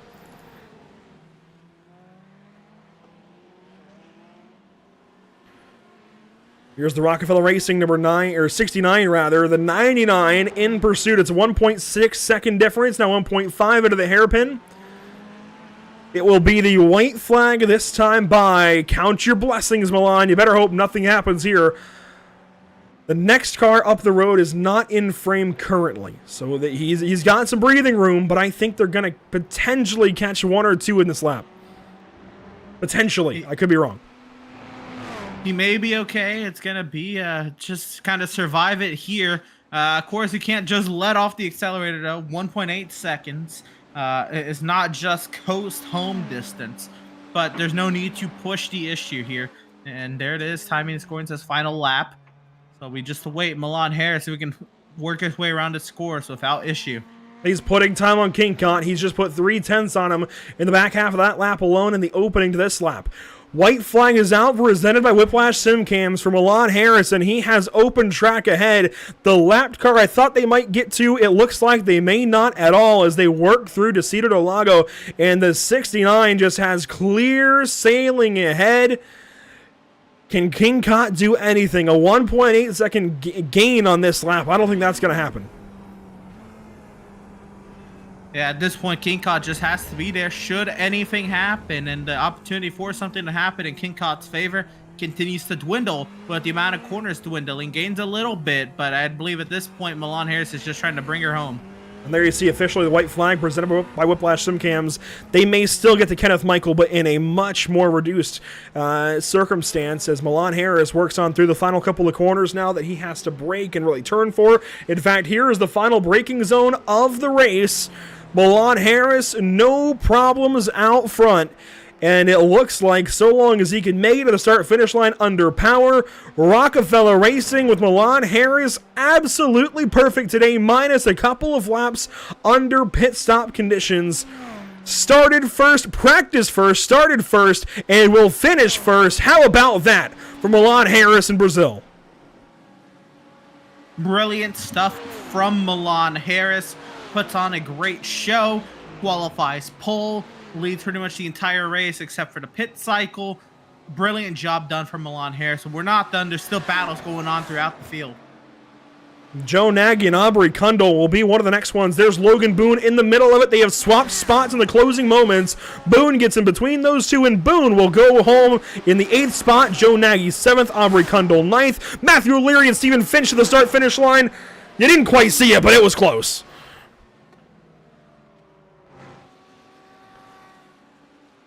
Here comes the rest of the field. Scott Angelo, Aaron Beaver. A close battle with Dominic Turcotte and Bruce Jackson, but maybe not close enough, and surely Turcotte will hang on to that position. The next closest battle is back here for 24th. Oh, there we go. Armando Aheron goes up the inside of a lapped car, and Sonny Brown has an opportunity on draft. This is for 24th position, but Sonny Brown would take the points if he can get it, using the draft from the Wahuka Racing number 05, and he's going to look left, now look right. It's going to be a drag race between these two, and for 24th spot, I don't know who it was. Wow. What a close run there for that 24th position. Armando keeps it. 17 It looked one like it thousandths of barely. a second. Wow, and you know, nothing really more. You know, Beharan could, you know, did there. He just went defensive, held his line, maybe came over a little bit to try to maybe, you know, just scrub off a little momentum off Sonny Brown, but it was clean. Checkers on the amateur race this evening from Brazil. Let's take a look at our full unofficial race results. And a reminder to drivers, by the way, we do not have JP this evening. It's not going to be an issue for the amateur race, but for the pro race coming up, if you do not speak English, unfortunately, you probably don't know that I'm talking to you right now in the first place. So hopefully a teammate can help you out or something. But we do not have JP for Spanish or Portuguese interviews. If you do understand a little bit of English, you want to come in, talk, by all means, we can have that interview. You can also just come on in and kind of give your one-sided interview, kind of a monologue, if you will. If maybe the interview in English won't work, or if you just want to speak in your native language, that is perfectly fine. Even if you want to take English questions and answer in your language, be it Spanish or Portuguese or what have you, that is perfectly fine. We will absolutely have that interview. But currently, on screen, you see our unofficial race results from the amateur race here at Interlagos. Milan Harris takes the win over Brent Kingcott, John Kroon, Bradley Alvis, Kyle Petit. You are very strong. Top 5. Ilya Speaker goes 6th, Joe Nagy 7th, just barely over Logan Boone and Aubrey Kundal, and Matthew O'Leary wraps it up for Baradna's top 10. 11th, we have the T27 of Stephen Finch. Mark Scott finishes 12th. Kareem Hussein finishes in the 13th position. Jeff Castillo 14th. It'll be Scott Angelo in the 15th position. Aaron Beaver 16th. Dominique Turcotte there in the 17th position. Bruce Jackson finishes 18th. William Valdez finishes 19th. And David Stevenson there in the 20th position, 1 minute off the pace. 21st is Michael Pusick. Garrett Corcoran finishes 22nd. Then Ricardo Delgado. And how about that finish for Armando Ejaran? 24th position, just narrowly over Sonny Brown. That was a difference again of 17 one-thousandths of a second in that drag race. Nicholas Sykes finishes 26th tonight in the number 42 over Sully Sad in 27th, and Kenneth Michael in 28th. Chad Dick and Bill Pisek are your first two one lap down. Both of those Miranda's drivers, they also had a drag race to the start-finish line. They were separated by just under 2/10. 31st will be Dominic Angelicio. There, J.R. Gregory finishes 32nd. Sean Patterson, 33rd. Adam Bollard, 34th. Claire Throsa finishes 35th. Don Gottlieb finishes 36th. Robert Gambill, 37th. And Robert Guadagnoli there in the 38th position. They're all 1 lap off the pace. Philip Bederka finishes in the 39th position, 2 laps down. Chris Winstone finishes 48th. It'll be 13 laps off the pace. See, Mike Braun goes 41st, Zach Rosar 42nd, Joshua Lyon 43rd, then Blake Scott, Dean Kerr, Brian Long, and Corey Groves wrapping up some unfortunate race results. Well, it's not quite the win that Brent Kingcott would have wanted, but it looks like he should hang on to his points lead, all while Milan Harris goes to victory lane this evening, and it's nearly perfect through every stat category. Milan, what a race for you. What did you see, first of all, from your perspective there in the closing laps? Brent was keeping me honest. I was looking at my, at my relative and just trying to keep it easy on the tires, but still keep some distance in case I did kind of have a little bobble that I didn't have to worry about a pass or anything. But he kept me nervous. I was sweating. And it seemed like when you got caught up behind Ballard there, it kind of shook you up a little bit. Is that true? Yeah, I guess you get in that groove of your braking, how you're braking, and then, he was letting me know that he was going to come up out of the way. It just wasn't quite expecting the shut off that fast, I guess. So. And how about the big talking point of this race, tires? And we saw definitely a split decision just between taking tires or not taking tires throughout the field, but it seems like definitely some split decision in what tires you take. Are you willing to tell us what tires you took in that race? I took 2 front tires. It doesn't really penalize you for time, and all the practice sessions leading up to the race were fairly hot. It was definitely worth it. In this race, I was trying to be conservative on the tires. That was a huge part it. I think I definitely didn't have to take the front tires, but it was worth it if it was hot. But it for a few laps there, the car's a little unbalanced. You got to let them heat up, and it drives a little funny. And with all the left-handers here, do you think it could be viable to take just rights, or is it really just trying to get those fronts for all the turning? So I thought about that and honestly just never gave it a try. After looking at some data on the tire temps and stuff on the front, I said, let's just throw some tires on the front and just keep that turning. Well, there you go. Milan Harris goes to victory lane in dominating fashion this evening. Milan, congratulations. You're definitely moving up the standings. Who knows how far. We'll see you, though, next week in Japan. Hey, just having fun. Great group of guys to race with. Thank you. You guys, the broadcast is awesome. And huge shout out to Rockefeller Racing. We did a ton of testing and hours leading into this race, especially with John Kroom. I expected a little more out of him. He should have took second, but maybe he'll do better next time. And a shout out to Daniel Morad. I did some coaching with him leading into this race and taught me a lot about how to read telemetry and stuff, and it definitely helped. The teamwork, the teamwork definitely paid off. The coaching clearly paid off. Congratulations, Ball, and we'll see you next week. Thank you very much. We've heard that time and time again, Emerson, where a driver has a surprise win that they just completely dominate, and they often credit Daniel Morad. Moradness does so much for these drivers. But let's bring in second place, Brent Kingcott. Brett Kingcott, while it's not the win, I'm sure he was really striving for there towards the end. It's a great day to finish second, Brett. Extend your point lead, and overall, it's just a great race. How'd you make that that jump into that second position there?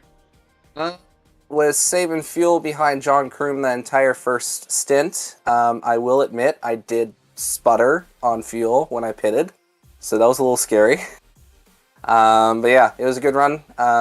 Huge respect for Milan Harris. Crazy pace. It was hard to catch up to. And there's a 1 point. You brought that gap between yourself and Milan Harris to under 1 second.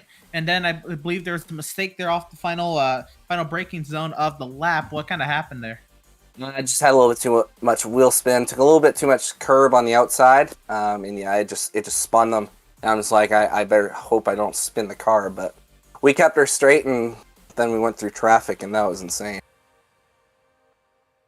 So once again, making that move, you were already ahead of Bradley Alvis, but you'll get that extra spot as well. So you'll extend your point lead going into the halfway point of the season, into the second half. How does that make you feel? How does that set you up for the second half of the season? That just means mission accomplished. Our goal is to try to finish ahead of people that are close to us. So obviously, Bradley and Karim. But yeah, Interlagos is one of my favorite tracks. So I'm just like, we're definitely going to have a good chance. Suzuka next week will be a little bit difficult for me because I'm not too fast there, but it'll be basically just point saving there and trying to get as many as I can. Well, there you are. Second place finisher on the day. Brett Kingcott there in the number 99 Ferrari. Led 2 laps there in the pit cycle. Not a bad day as well to go from third to second. Great drive, and the best luck to you next week, man. Thank you, sir. And I'd like to shout out my fiance, Raquel. She's always been supporting me through this. And my KFM Live RC team. So have a good night, y'all. Thanks. There you go, Brent Kingcott this evening from a second place finishing position.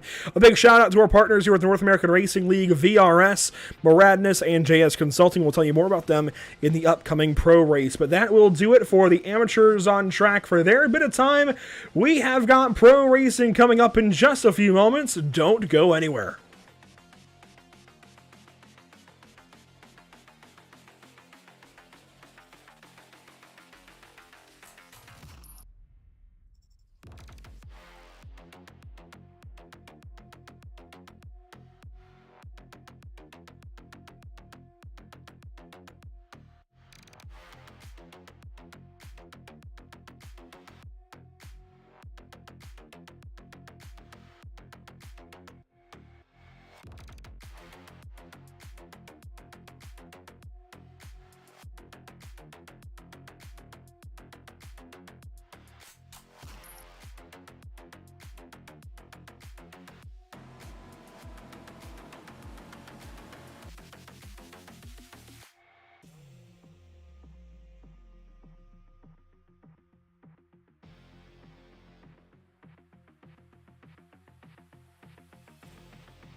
Are you struggling to keep up with the top drivers?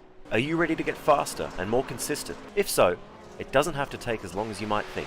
With the VRS competitive subscription, you'll have the telemetry, setups, tutorials, and everything you need to analyze your driving and see exactly where you're losing time. Our data packs and the ability to compare your driving with the best in the world will show you where to adjust your inputs, change your driving line, and shave seconds off your lap times. When it comes to your equipment holding you back, the powerful and precise Direct Force Pro wheelbase and precision pedals are being used by some of the best drivers in the world, including Jordan Caruso, Tim Ryan, Jordi Lopez, and Oscar Piastri. It's no secret that VRS hardware is not just the best on the market, it's also the best value for money. So if you're looking to upgrade your wheelbase to direct drive and want highly adjustable, ultra-realistic pedals, VRS is your answer. You can get better, faster, and more consistent in less time and for less money. You owe it to yourself to find out why so many people are switching to VRS. Just go to the URL or the button below and learn why the best use VRS. After months of quarantine, we're all interested in how we can become our best self. The team at Permanent Makeup and Cryo is here to help you get the flawless makeup look every day without the extra effort or time. When it comes to your appearance, you deserve the best care that money can buy. Are you struggling to keep up with the top drivers? Are you ready to get faster and more consistent? If so, it doesn't have to take as long as you might think. With the VRS competitive subscription, you'll have the telemetry, setups, tutorials, and everything you need to analyze your driving and see exactly where you're losing time. Our data packs and the ability to compare your driving with the best in the world will show you where to adjust your inputs, change your driving line, and shave seconds off your lap times. When it comes to your equipment holding you back, the powerful and precise Direct Force Pro wheelbase and precision pedals are being used by some of the best drivers in the world, including Jordan Caruso, Tim Ryan, Jordi Lopez, and Oscar Piastri. It's no secret that VRS hardware is not just the best on the market, it's also the best value for money. So if you're looking to upgrade your wheelbase to direct drive and want highly adjustable, ultra-realistic pedals, VRS is your answer. You can get better, faster, and more consistent in less time and for less money. You owe it to yourself to find out why so many people are switching to VRS. Just go to the URL or the button below and learn why the best use VRS.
Welcome back to the virtual Interlagos as we rejoin you just in time for pro qualifying from Brazil. Thanks so much once again for joining us this evening.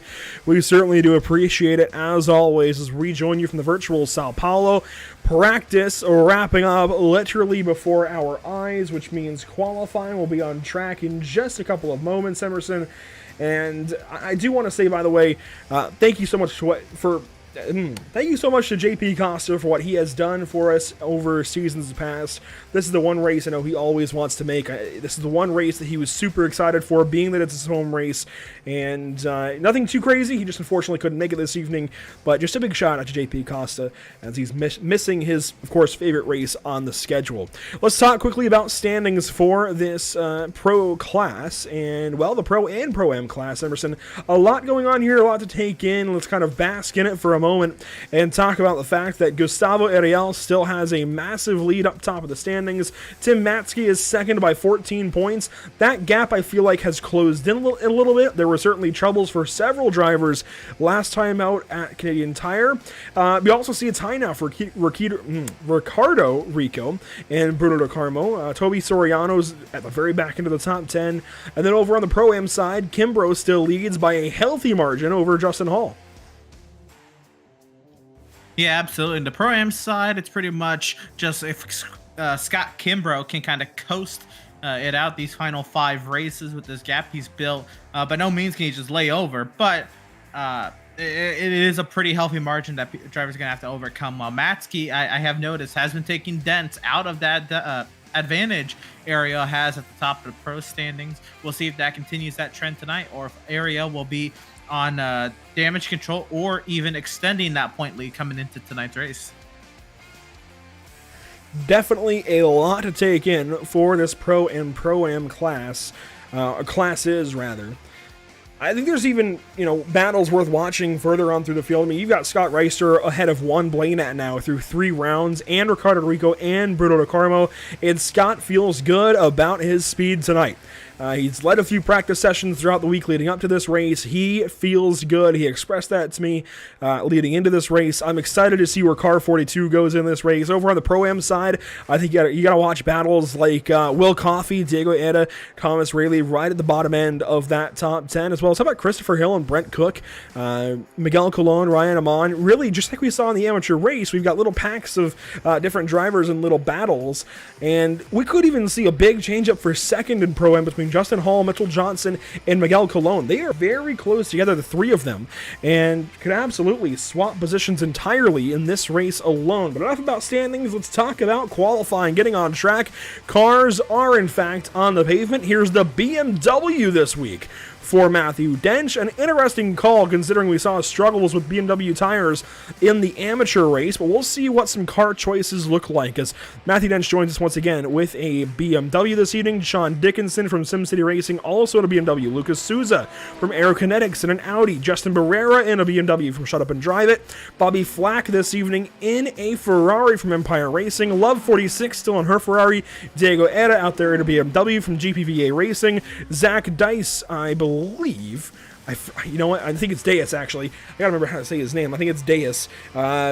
Zach, meanwhile, though, in an Audi. Martin Crisp this evening in a McLaren. We've got him back in the field. And he goes fastest. He's got the pole for a moment at least. Well, how about that? Going top of the charts and looking pretty sleek while doing it, of course. We have to do it once. Yup. Here it is. You gotta wait till the braking zone here, Andrew. Yeah, we got to do it at least once to take the onboard here, where you'll see the flames into turn 4 right there. Yes. The best car on the service for that reason alone, as Ricardo Rico goes to the top of the charts in a Lamborghini still, as Neil Bledsoe runs a Lambo as well. How about Nicholas Michel in a Ferrari? Marcus Saavedra now to the top of the board, also in a Macca. We've got multiple Maccas, and they go pole again. This time Saavedra putting it up there. How about that? An underrated car choice, maybe, Andrew? We'll have to see. Nobody was really thinking about it, Townend in an Audi, Zavadil in an Audi, Mitchell Johnson in a Ferrari, Rodrigo Labrie in a Ferrari. How about David Schwartz in a Ferrari this evening from Radness, Scott Kimbrough in a BMW, Ryan Amon in a BMW, Brent Cook out there in an all-blue Ferrari 488. We saw Bobby Flack a little while ago. Christopher Hill out there in a BMW, as he has been all season. Pierre Thompson in a BMW. We've seen some other these guys trying to look through the entire field. Here's Thomas Rayleigh in a Lamborghini. Corey Maxim in a BMW from TLDR. Love 46, by the way, just jumped up to 17th position, so a big lap out of her. Let's see, Zach Deas. Teague Ashburn this evening in 27th spot, currently in an Audi. Tim Matzke in a Ferrari, and boy, is he down the list right now. He is 28th out of 29 cars. 29th is a Ferrari for Scott Reister. Let's see where this lap goes.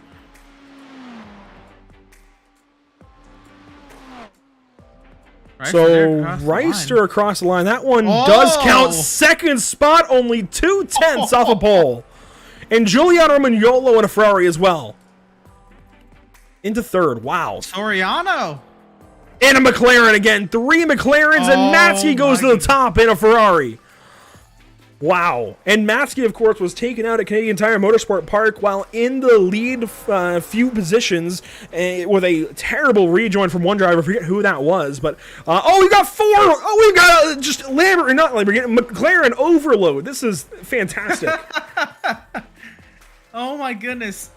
Just blindsided by the amount of McLarens we're getting tonight, Andrew. This is amazing. I am ready for this. The only thing we're missing now... Only thing we're missing now is a Ford. And I know Fabio Zampolini ran a Ford back at Canadian Tire. Do we have... I don't think I see Fabio in the field currently. We'll have to wait and see, I guess. Jackson Resende is here this evening, by the way, in a BMW, as we've seen him most of the season. Gustavo Ediel out there in a BMW as well. And let's see, Corey Maxon out there in a BMW, Stacy Bertrand in her Lamborghini, Teague Ashburn this evening, also in an Audi. Man, the car choice. This is going to be a fun conversation. Victor Miranda, by the way, one of the top I ratings in this field, is in a BMW as well. Juan Blanat, though, currently on pole, and boy, would he love the retribution in this race if he's able to hang on to this top spot throughout the course of the race. Let's go back a season. Let's kind of reverse ourselves. Forget the car conversation. This Rincon Racing driver had an opportunity at the championship at this very circuit 1 season ago, came into Brazil as Gustavo Ariel now goes second with a chance to pass Gustavo for the championship, but the Texaco Racing by TK drivers put some choreography together and allowed Gustavo to take home the championship in style. And unfortunately, Juan Blanat, boy, was he miffed about it. He was not happy at all, but he is here for some retribution this evening, and this could be the perfect way to kick things off, is if he's able to take pole in the MACA this evening.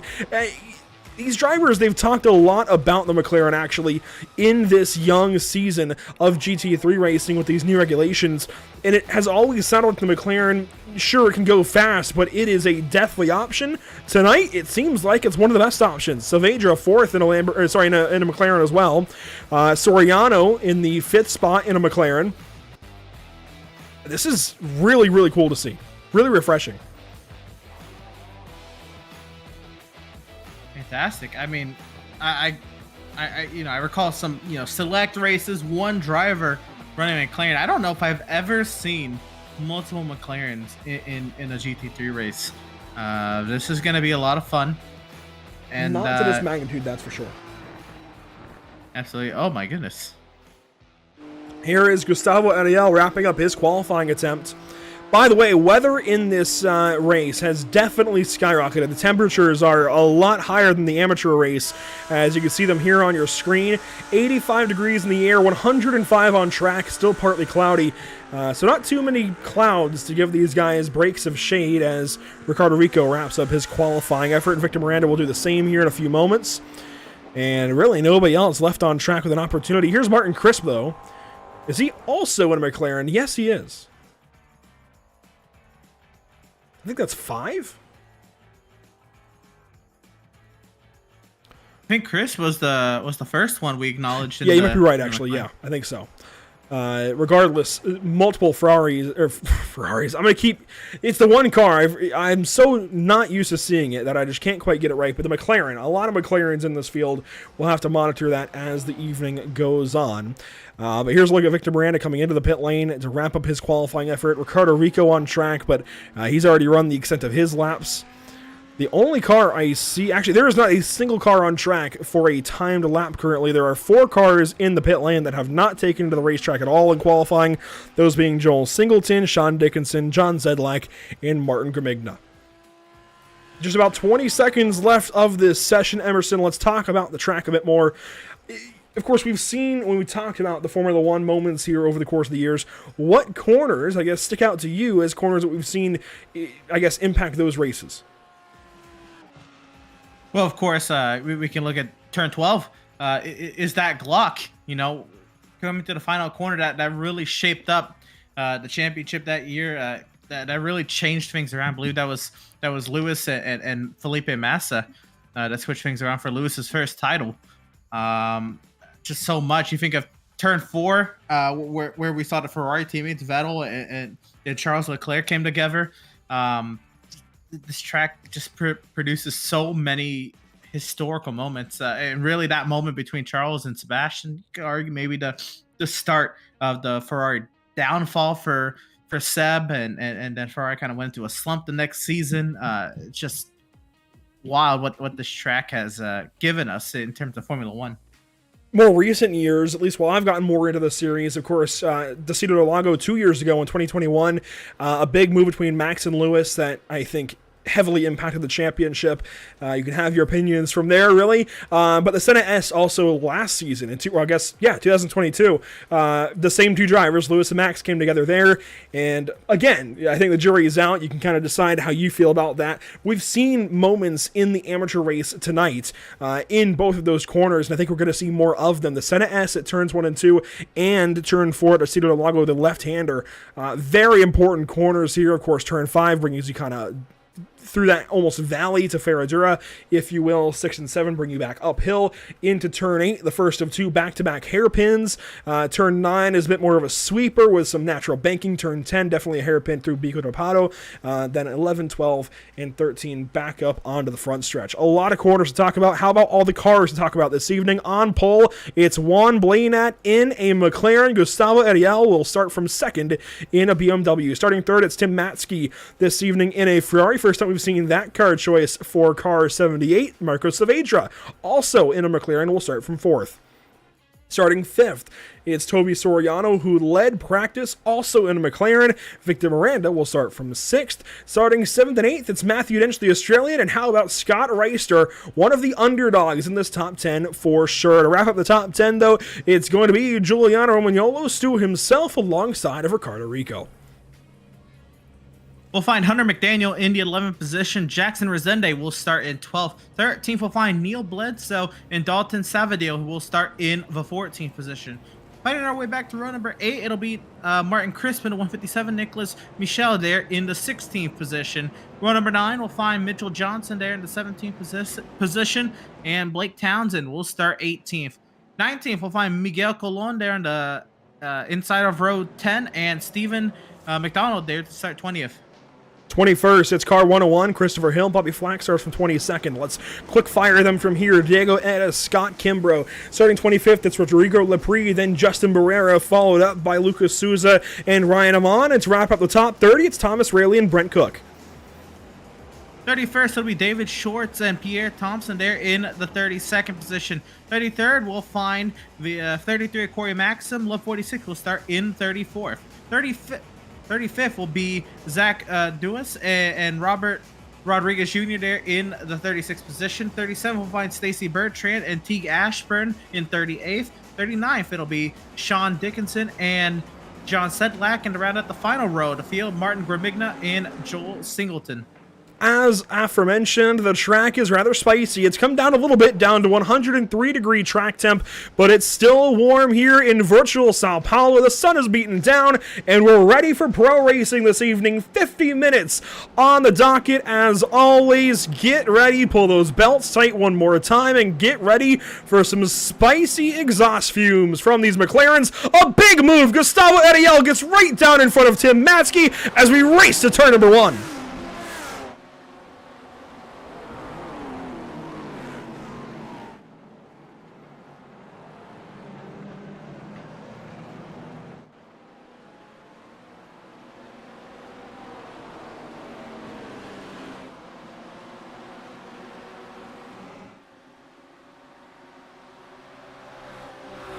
A lot of big moves and big battles as we go down to Decido del Lago for the first time, and deciding this battle for second, Saavedra goes off track, and that's going to give the spot to Gustavo Ariel. Put your championship contenders from 1 season ago in first and second now, as there is so much happening behind.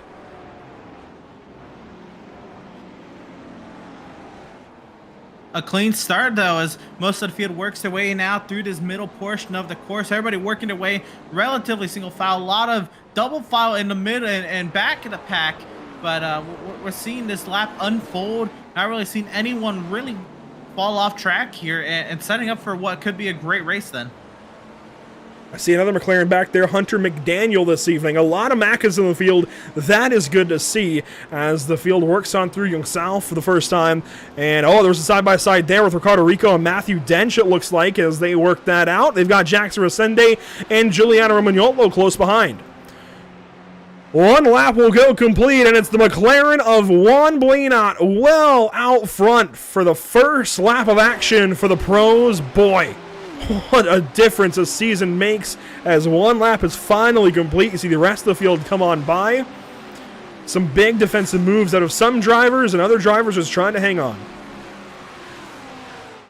But you mentioned last race, Andrew, we were kind of seeing how difficult it was to overtake. If the field is able to stay this compact, we're going to see a lot of desperation moves. And right here, a little bit of pinching going on here between this Lamborghini and this BMW into turn 4.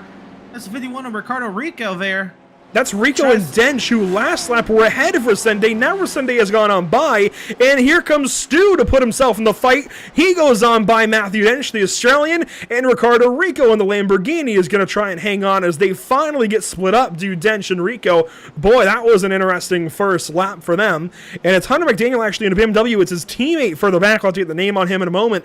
That is in that Brabham Racing number, McLaren anyway, is back in the field. But regardless, lap 1.5 if you will, working out nicely as we do have a couple of drivers further back having some issues, but nothing too crazy, just some battles around the field. Juan Blanat leading after nearly 2 laps of action, goes a bit wide there. He's got to be careful of that. But, boy, this is going to be a very, very interesting race. One of the oldest GT3 cars on the sim in the McLaren, just ahead of one of the newer ones. And we'll get to see it head-to-head. You know, this is after the updates. The updates seemingly given the McLaren a lot of love there. And we get to see the flames come out, the exhaust there off the rear end as Ariel closes the gap under braking, sets the fastest lap, that 132.247 as he chases this 89 of Juan Blanat. The gap now 3.5 tenths back to Ariel. And watch the left side of your screen for our ticker, as you can see where every driver works out in this field. The green kind of blue number blocks are all pro drivers, and the purple ones are all pro-ams. That's how you can kind of tell who's who. Of course, it does say in their name as well, thanks to Scott Reister in the league setup, so you can kind of see where everybody is. We're on board here with Juan Blanat, I say well out front, right in front of Gustavo Ariel. This is first and second, and it seems like the BMW is a little more poised, but it also seems like the BMWs burnt their tires off over the course of the run in the amateur race, so we'll see if that is the case again here today for the pros as they work on through this rhythmic middle portion of the lap. Yeah, it looks like maybe braking and cornering the BMW might have the McLaren beat, and I'm surprised that on a track that doesn't have extremely long straightaways, and we have an accident in the back of the field, or the McLaren is able to maybe make that advantage. You can see it there, parked up on the outside of turn number 10, and they will both now toe to the pit lane. But let's come back to our race leaders. They are just too close to leave right now as Gustavo took a look up the inside that time for the Senna S. And it's McLaren, BMW McLaren out front over a Ferrari in fourth, and another BMW in the fifth spot, another McLaren in sixth. So out of the top 6 cars, there is a higher concentration of McLaren than anything else. In fact, it's 500 for McLarens in the top 6. That is not something we've said ever before. Here we go, though. This is going to be a good battle between these two. Gustavo is all over Juan Blanat. Again, these two drivers, they came to a heading a season ago, and they battled for a championship, and it did not go well between them. Not any contact, just the way the race went. Juan Blanat certainly not happy with the way that championship went for him as he lost that title to Gustavo, who now bears the number 1 as the reigning champion. And now these two will duke it out. And this is Ariel just stalking Blanat, trying to get the mistake. Blanat even opened the door a little bit to the inside of one of the corners, but Ariel did not take it. Waiting for that right moment, not seemingly in any rush right now to get past Juan Blanat, but certainly letting Blanat know he's there, maybe filling up the side and the rear view mirrors with that BMW behind to try to get Blanat to maybe take his focus off what's in front. Meanwhile, I think Gustavo cannot get too caught up in Juan as you've got Marco Saavedra just behind as they kind of swerve a little bit on the front stretch. It's a clutch in for Saavedra, and oh, look at that! For the race lead, Gustavo Ariel forces his way underneath Juan Blanat, who tried to cut him off. And here we go! Saavedra goes up underneath, and Gustavo chop blocks the nose. Wanted to shove the door, no love lost between the top 2, and here we go, now down the way to turn number 4. Ariel now under attack from Saavedra. Saavedra trying to see if he can now break him into 4. Ariel holds the advantage there to hold on to second. Here comes the 99 now up the left side, maybe looking for a way by as they go up to turn 6. No opportunity just yet between these two. And Gustavo Ariel, just as I mentioned, he can't get too caught up in Juan Blanat. He opens the door big time to Marco Saavedra. Unfortunately, Saavedra's toes get stubbed there, but he's still got an opportunity, I think, for sure, as we're only working on the 8th minute of this race, lap 5 of an expected 33, and we've got some of the best racing we've ever seen in the Pro class in this top 6. Yeah, as a result of what happened between Saavedra and Ariel, the next 3, Matsky, Miranda, and Soriano, they are all lined up there for the top 6, and Matsky has an opportunity here if he can, keep up with. Looks like the gap is open in between Saavedra and Matsky now, but if Matsky can hold up, we potentially have a 6-car battle. Going all the way back to Toby Soriano in the all-black McLaren as well.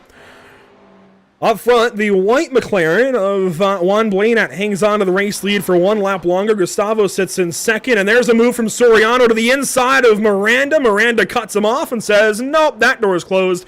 You can stub your toes all you want. I like that saying. I'm going to use that a bit more. But, yeah, this is just fantastic stuff out front. Great stuff. And you can see other battles actually as well as Resende and Enrico do battle down the Rena Aposta, and Miguel Colon has a problem deep in the field. This is out of the Senna S. He comes back onto the racetrack, but will not take anyone with him as he jumps in behind Pierre Thompson and ahead of Teague Ashburn. That'll be for 31st, 32nd spot or so. Rob Rodriguez Jr. also in that grouping as here we go, our race leaders back into this rhythmic middle portion of the lap. Lap 46 also went around last lap as well, but here we go. Ariel right there to the rear end of Blanat's machine, trying to see if we can make anything happen. Again, just stalking the rear end, not making any over-aggressive moves, just making sure Blanat knows he is there, keeping Blanat on his toes, if you will. And here they go, working their way to turn 12. Trying to set up maybe for another run at Slipstream. Oh, so close to that rear end is Ariel. That was a beautiful view of the Rincon Racing logo through turn 12. Up by Sabido's boxes, and one more lap will go complete. This will complete lap 6 of 33. Here we go, defending all the way to the inside. That time, Blainat learned. Into turn 1, the Senna S. Blainat on the inside. It's Ariel on the outside. The lines are going to flip for the second apex. And oh, man, we almost had a repeat of Verstappen and Hamilton from 2022. Oh, Saavedra. What a catch! That is a save you don't make often. Matsky will go by, but Saavedra is going to have an opportunity to cross him back up into Decido del Lago. No, he's going to have to defend over Victor Miranda, but that is not one that you get away with often. That was a beautiful catch from Marco Saavedra. Yeah, I'd rather lose the one spot than lose the car. An amazing catch. Back to 4 for Saavedra. Matsky with the opportunity here. If he can keep up, maybe have a say what's going on up front, but looks like it's going to be between Blainat and Ariel. A peek to the inside, not much doing there. This is just such good racing contact at that time. A bit of a bump through turn 9. Just a nice little, hey, I'm here. I would like to pass you. As here we go, turn 10, the true hairpin out of this lap, and Blainat hangs on. Gustavo just trying to hound him. And you wonder, how much more tire is Gustavo actually using here, trying to get by Juan Blainat? I'd have to imagine he's definitely abusing his tires more, as this is the door finally open for Gustavo Ariel, and he goes right on through with a nice warm welcome to first place. But it's not over. Now Blainat gets the slipstream, has the opportunity to try to make an opportunity here into turn 1, all the way down to the pit wall. Goes both of them. Some extending out from behind between Matsky and Saavedra, side by side. Ariel holds the inside through 1 and goes wide. Here comes Saavedra now, back into third over Tim Matsky. Nose to tail for the top 5. This is fantastic. This cannot be beat right now as Blainat will fight to the left side. Here comes Matsky on the left as well. Contact between our top 2 down the Red Opasta. Decido del Lago contact there. Saavedra works around the outside. Blainat goes way off course, extends a little bit. Now jumps right back in behind Gustavo Ariel. And we might have more side by side as they work up to turn 6. Juan Blainat crosses over very aggressively. Fantastic stuff amongst the top 6 here in the pro race. It's Gustavo Ariel leading now. Matsky still trying to fend off Saavedra. Miranda and Soriano just want a piece of the action. 2 of the best South American drivers on iRacing, Gustavo Ariel from Brazil and Juan Blainat from Argentina, doing fantastic battle here in the Brazilian homeland. This is home field advantage for Gustavo, for everybody from Texaco Racing by TK and so many others in this field. That was beautiful. That was fantastic, but it does look like now Gustavo has finally put a little bit of time here on Blainat, maybe just enough to hang on to this race lead for a little while. Yeah, we'll see there. I wonder if Blainat, when he went wide down in turn 4, if he had to serve a slowdown, that kind of maybe forced the field to spread out a little bit more. A little bit of a lunge there, it looks like, from Soriano. This has brought Resende and Rico into the fight. Romagnolo not too far back.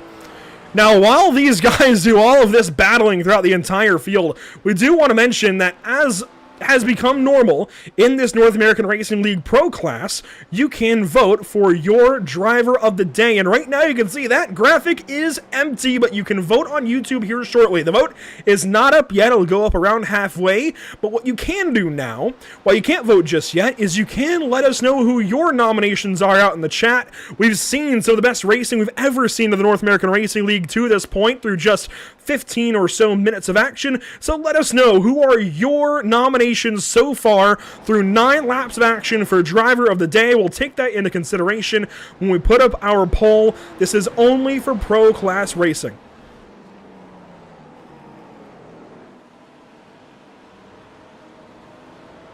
Watching it looks like a restart. Yeah, this is the entire top 12. 12 cars in a line. Gustavo Ariel down through Scott Reister, all in a line as they work through turn 12. Here is the onboard with Scott as he chases Hunter McDaniel. The entire top 12 in a line. And this actually brings me to my next point. We haven't talked at all about the Pro-Am battle yet, but Nicholas Michel is leading down there in car 11 from Eradness. He has got a 3 or 4 position on track lead that turns into about 3 seconds or so over Mitchell Johnson, who is in 17th spot, and I believe, yes, is one of his teammates. So Eradness controlling the Pro-Am category for now. Absolutely great stuff there. It looks like a much more calm battle back here for that Compared to this. Pro-Am lead, and here we go. Oh my goodness. I mean, this looks like a DRS train in F1. This is just fantastic stuff out front. I mean, oh my goodness. I've never seen anything quite like this at a place like Interlagos, especially in this GT3 category, especially with these new regulations. We've seen a lot of troubles in the opening couple of races at VIR and Canadian Tire Motorsport Park with these new GT3 regs, but now, as these guys have had a few weeks to adjust, we're a little further. We're nearly halfway into the 2023 season number 1. We are already nearly halfway into this first season of official racing on the sim for this year, and I think they've had time to adjust. I think we're finally seeing these guys get a handle on these GT3 cars, and boy, is it wonderful. Absolutely. They had their opportunities to kind of work out all the kinks, get their, accidents and mistakes out the way early in this season. But I think these boys, they're ready to go at it. They had a couple weeks to practice, and it's showing here. We have some phenomenal racecraft being demonstrated amongst these drivers. And again, they're pro drivers. They have that pro designation for a reason. They are showing it up here. Juan Blanat hasn't lost track of our leader just yet. It's about a half-second gap, maybe a little more at times for Gustavo over the rest of the field. A big thank you to our partners here in the North American Racing League. There are a few of them, and they are all so important to us. Of course, VRS, Virtual Racing School. While this is a fixed setup series, they have provided fixed setups for this series in the past, and they are just a fantastic telemetry partner of the North American Racing League. I'm a personal subscriber. I definitely swear by the process over there at VRS. Just a fantastic piece of software. Really, it's all website-based as well, for the most part. And just everything they do, whether it's setups or just telemetry logging, it is, and even now into sim hardware. Their direct drive wheel is fantastic. Everything they have going on at VRS, especially that new logo, is just worth noting, and at the very least, worth following them on social media to see what might apply to you in your sim racing endeavors, along with Moradness and all of their driver coaching. What did Milan Harris credit to his win today? Oh yeah, Moradness coaching, working with Daniel Morad here on Interlagos and getting ready for this race, and boy did it help him out a ton, as here goes Saavedra up the inside of Tim Matzke. This is for third spot. And a big mention, of course, to JS Consulting. John Sedlak as much for this league, especially, but not limited to, the website. And boy, does it look great at NorthAmericanRacingLeague.com.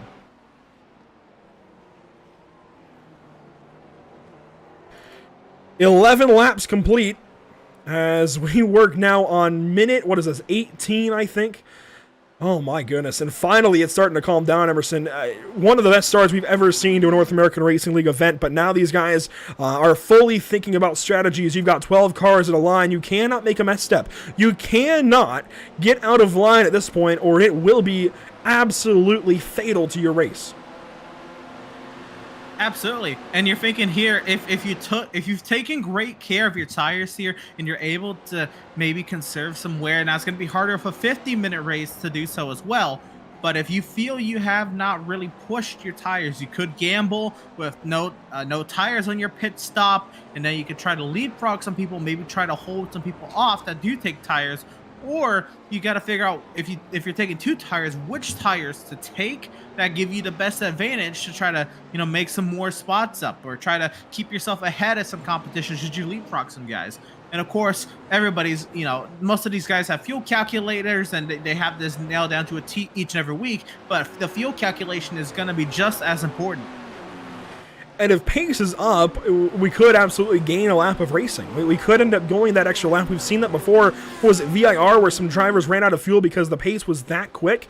And that could absolutely catch drivers off guard, especially as these tires bring us different levels of speed throughout the course of the race. We now have tire changes in GT3 racing. I mean, this is huge. So a lot is going to continue to change, and we could see those fuel calculations be off by just little bits of numbers, just small bits of a lap. And if we get that extra lap, boy, could it change things.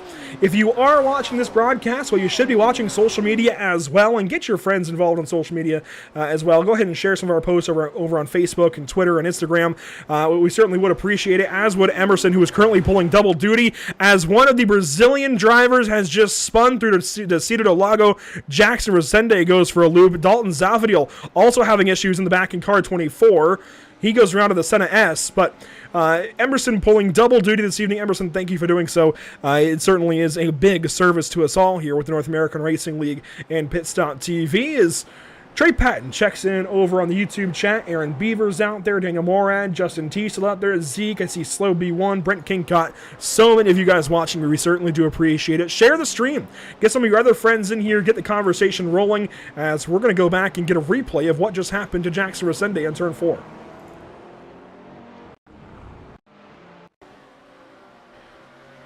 So car 25, he's one of the best to do it in this North American Racing League and GT3 racing, but this time into turn 4 has some kind of issue, and we've seen something similar. That time rolls into Soriano in turn 4 and just goes for a spin.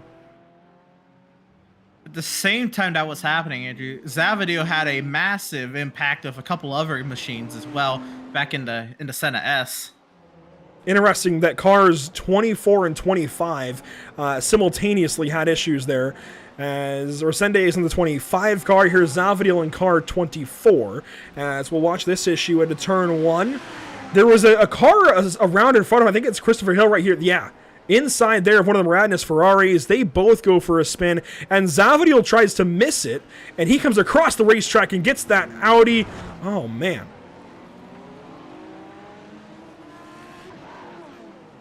And Dalton just takes a moment to take it all in and get back across the racetrack. This is where I think he crosses. Yes, it is. So waits for the safe opening to do so.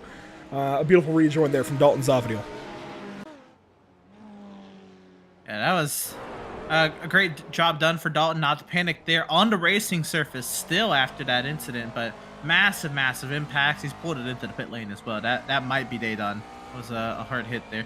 On board with Saavedra looking at Blanat, and Blanat, who qualified on pole, under threat now to fall to the final spot on the podium. I theorized that maybe Gustavo was using his tires up behind Juan. I think it was the other way around. I think Juan was having to use his stuff to stay ahead of Gustavo, and that effect is now seen as the 89 just sinks a little bit. But we're likely going to see tire changes, so that could save Juan Blanat's race yet. That's a new strategy. As you can see, the clutch goes in for Marco Saavedra down the front straightaway into turn number 1. 28 minutes to go. That means, Everson, we're coming up to halfway in this race. Let's go ahead and get these talks going a little bit early. Driver of the day. It's a new thing here for the North American Racing League, but boy, does it provide some great conversation and a bit of bragging rights and even some extra cash in this pro series, this pro category anyway. If you had to go out there and nominate a couple of drivers, I usually extend this out to JP first. Who would be your nominations?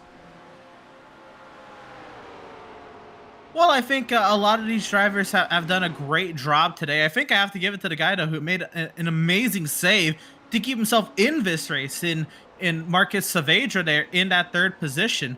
He caught up really quickly to the top 2, had to really catch the car, and even though he fell back to that 4th position, he worked his way back around Tim Matzke back into that 3rd position, and he's pressuring for that 2nd position. Marcus Saavedra looks like he has the most forward momentum in this race, and if I had to pick a second, I'll just look at one of the drivers who's made up a lot of ground so far in this race, in Stephen McDonald, who's up 8 spots from where he started right now in that 12th position. He started 20th. He's the other Brabham Racing machine in this case, and in McLaren. We don't see that often, but excuse me, he's one of the other Macas out there in the field tonight in car 36. So props to McDonald, as you mentioned, up 8 positions in a very stacked midfield. My 2, I think, are going to have to be the top 2. I just don't know how you can go through that battle and ignore Gustavo Ariel and Juan Blanat, who had such great racing, just fantastic stuff. So that puts up the top 3 and Stephen McDonald for nomination. And we're just going to get that poll set up on YouTube here in just a moment. And those are your options, fans, teams, sponsors, family, what have you out there watching on YouTube. Your window to vote is going to open up here shortly for driver of the day, and that will go through until we are done going through results. And at that point, Emerson will stop the poll. We'll get results for the poll for driver of the day, and we'll let you know who has won. Lucas Souza on the pit lane. This looks like a planned stop, as it's not a toe to the pit lane, and Lucas a little ways down the order. He is 31st, and we'll wait and see where he lines back up in this field. A 15.83 second stop. He's not the only one to stop recently. Resende has also pitted after his issue in turn 4. He pitted and took, it looks like, potentially just fuel at a 15.52 second stop. So not too long at all there for Jackson Resende. Then again, we don't know what is long and what isn't just yet. And Resende to the inside of Pierre Thompson. That was aggressive there for 25th spot. But it's a spot for sure, as Pierre almost runs into Resende there. Maybe a bit of frustration out of Pierre, and I certainly can understand why. As we've got a battle between two McLarens in the midfield, Martin Crisp and McDonald. I think McDonald had the big moment. He's got some damage, it looks like, as well, maybe. Maybe not. Better just hit a slide. And your pole right is as now we bring him up. Yep. I think Emerson and I were going to talk about the same thing. Your poll is now up over on YouTube. You can go ahead and vote for Driver of the Day, and this is one of your options for Stephen McDonald for Driver of the Day. He's made up a ton of positions, and I think it's certainly worthy of a vote or two at the very least, as he will pit from the, it looks like 17th or 16th position, or so 15th as it says there on his card, rather, and he will take tires and work back onto the racetrack here shortly. That pit stop time, 14.23 seconds.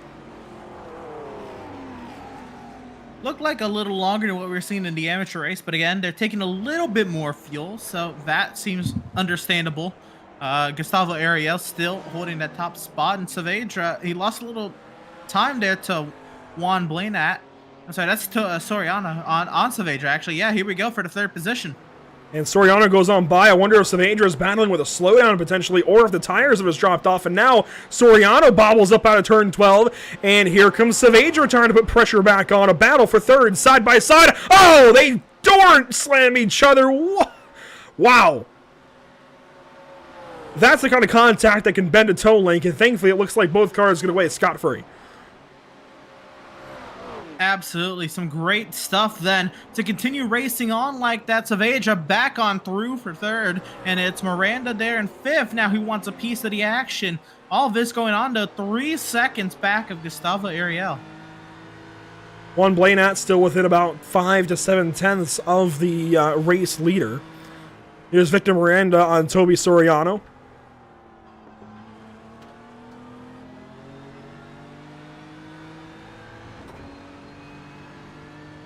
And using the windshield wipers as well. Maybe he gets a horsepower advantage, who knows, as Miranda works on up to turn number 6 behind Soriano and Saavedra. Problems, it looks like, or maybe pit stops for Kimbrough and Juan. 2 BMWs in the pit lane. They will take service, and it looks like both are taking brand new tires as well. Love 46 also into the pit lane, and that, let's see, is that scheduled? It looks like it is. She had a spin early on, but able to continue on there. Has been as high as 28th and is looking to try to keep trekking forward. A new paint scheme as well for Love 46. I like the lighter colors there. I think traditionally it was a little more dark gray, but I like the change up there for Love 46 as she'll work back on track. Let's see where she works back on track, actually. It looks like around 37th position. A rough day, but I think plenty of opportunities still left in this season for her to right her season and get some big results out there in car 46 with Empire Racing. And it looks like maybe some battling, maybe some pit stops out front. Yes, we got pit stops. Here's Gustavo Ariel out of the race lead. Ricardo Rica will keep going. Juan Blanat will join him in the pits. Looks like Victor Miranda, Tim Matzke also coming in. This is huge here. Blanat, no tires. Ah. We'll see. Will this make the advantage? No, Ariel still beats him off the pit lane. It looks like the margin will grow. And I believe Gustavo was up on the jacks. It was hard to tell as Romagnolo now comes out of the pit lane. Bledsoe is up on the jacks. Let's see, Martin Crisp, I'm not sure if he took tires or not. Michelle, it looks like no tires. Mitchell Johnson, no tires. Christopher Hill, no tires. Bobby Flack is in. He will take tires. Diego Era pulls off and away. So a split decision out front. I think Gustavo took tires. I think.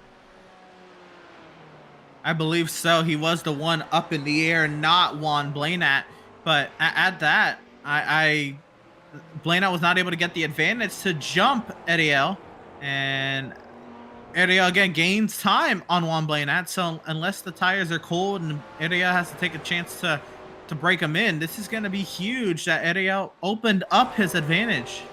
2 of your driver of the day candidates should be coming in this time by with 20 minutes to go, and yes, they will.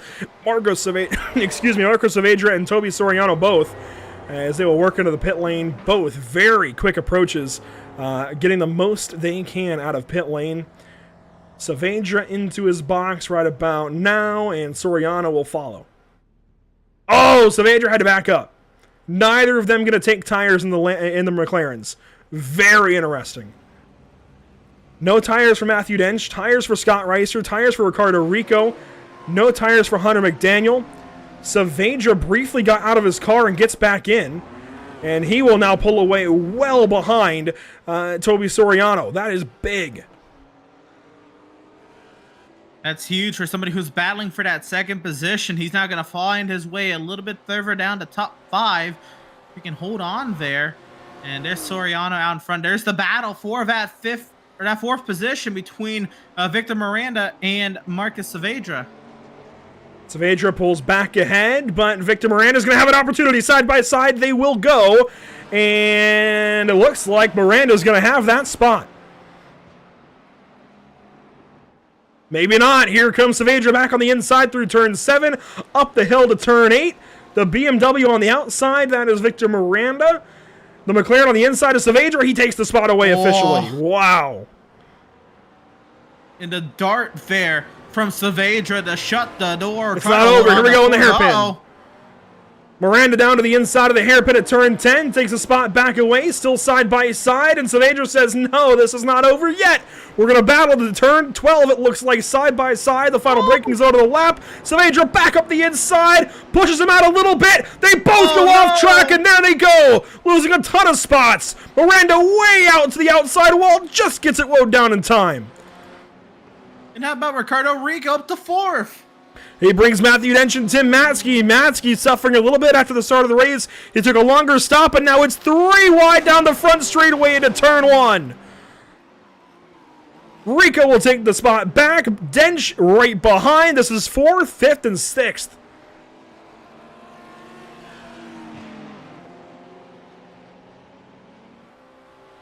Wow. So pit stop cycle out, and everybody decides it is race time, because that was really going to be the last opportunity to really have a huge change of positions. Once again, Miranda goes on through that time. Over Scott Reister. Reister. That's on Scott Reister. That should be inside. That should be 11th there, 10th. That was good for 10th position for Victor.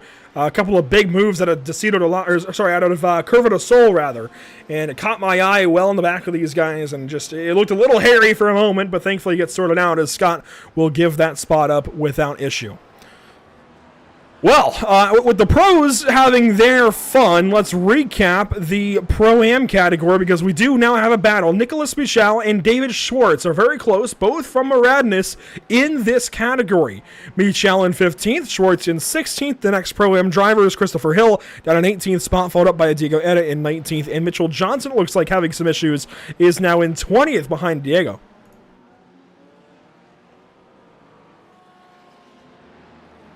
And Schwartz is not far back. This could be a battle between teammates for the Pro-Am win.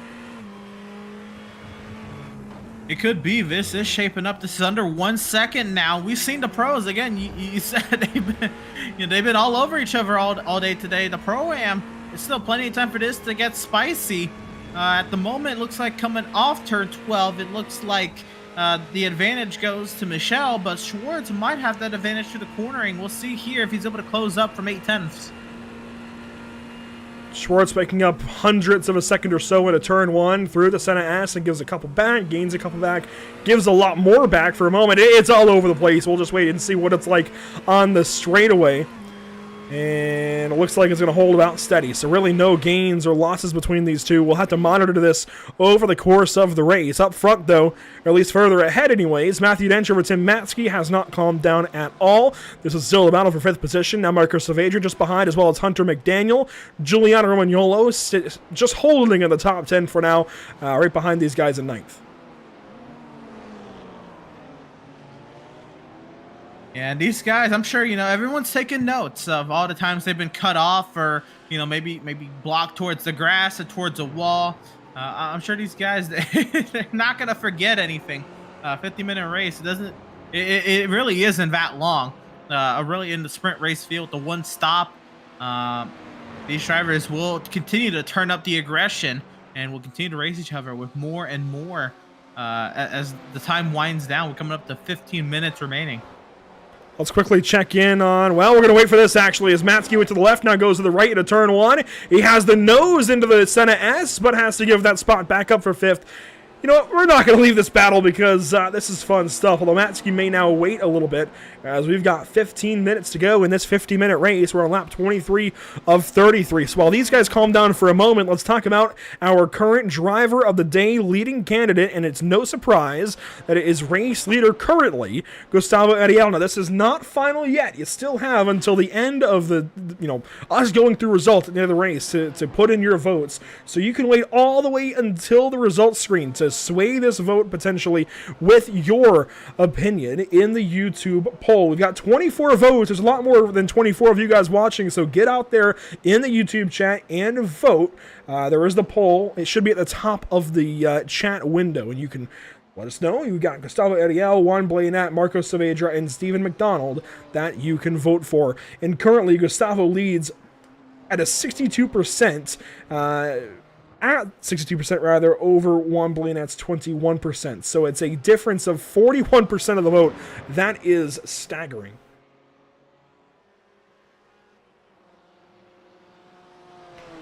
Meanwhile, here's Soriano on Juan Blainat. One of our contenders for driver of the day in Juan Blainat defending over Soriano, and this time he's going to let Soriano go on through to turn 1, who looks like he almost outbraked himself. It kind of did look like that. I wonder if Blainat's struggling with not taking tires there. That might have been the wrong call there. He has just lost time ever since. And now this battle between Matsky and Dench. Dench going defensive. Matsky wants a slipstream, pulls out from behind, side by side. As they work their way down into turn 4, it is the BMW and the Ferrari going at it. And off the course is the Ferrari. Dench holds on. Nose to tail still. Here comes the McLaren of Saavedra as, Matsky got right back alongside of Dench for a moment, side by side. Here comes Saavedra now at the inside of Matsky. This is now a battle for 6th place as Saavedra will take that spot away, and Matsky will have to try to find a way to regroup as he's now got Hunter McDaniel just behind him. Oh my goodness, contact there. McDaniel gets into Matsky after Matsky got into Saavedra. Wow. It's not over. 12 and a half minutes to go. Again, every single time one of these guys, they defend a little longer than I think than the driver behind maybe thinks. They chop it off, chop the nose off. They block towards the grass. They block towards the wall. The list just keeps adding up in the driver's mind, and the room that they'll give when they're battling continues to grow less and less as the timer gets less and less, as we'll go from 4 digits to 3 here in a couple minutes time. Again, you're gonna see the intensity ramp up here as we continue to just have packs of cars sitting under blankets there, and Matsky nearly getting shoved through the center of turn 1. Thankfully, no contact, or if there was any, it wasn't much as they worked on through the Senna S. So not too much really happening as these 4 cars mostly doing battle. Juan Blainat still sitting just behind Toby Soriano, as it looks like maybe a problem for David Schwartz, who was in that Pro-Am battle. He is in the pit lane. I'm not sure if this is a penalty or a correction to fuel, but he is in and gets back out. And this is his 2nd stop of the race. Maybe a fuel miscalculation for Schwartz. That's too bad. He was right in the thick of that battle. Less than a second back of Michel for that Pro-Am lead, and now we just look on here going at it with this is Era and Johnson for 18th now in Pro-Am.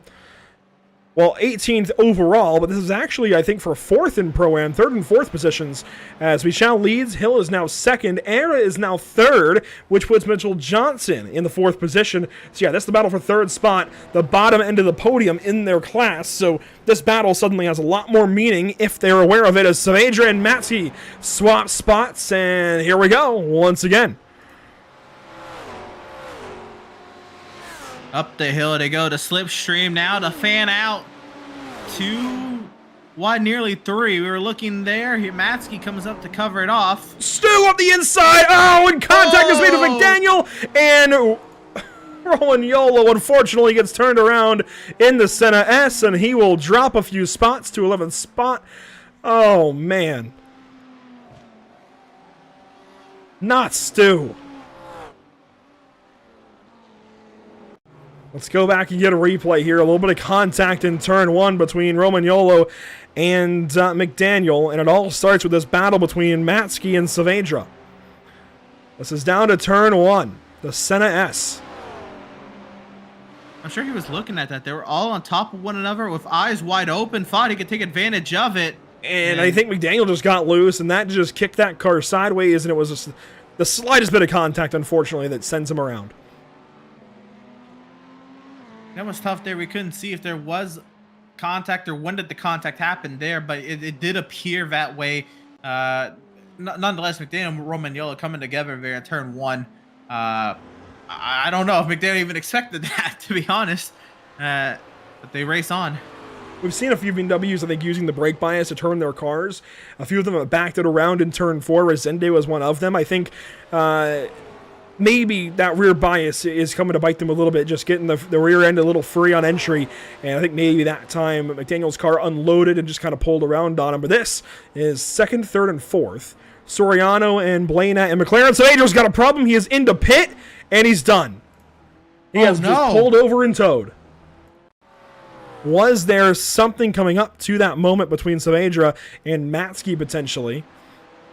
Well, Matsky was actually quite a ways ahead by this point, and I think Saavedra just pulls in on his own volition and parks it. He does.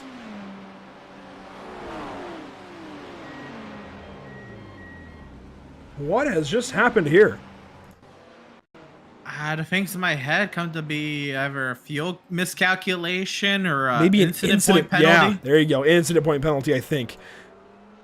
Or if there was a fuel miscalculation, trying to come in and not lose as much time, maybe he sped right there. Like, there's a few things that come to mind there. I don't know why he essentially throw that great positioning away. Victor Miranda now working on Hunter McDaniel, a couple of BMWs. This is for 7th position. Miranda trying to recover from a spin earlier. Or not a spin, actually it was a battle with Saavedra. He got forced out wide right here in Yashao.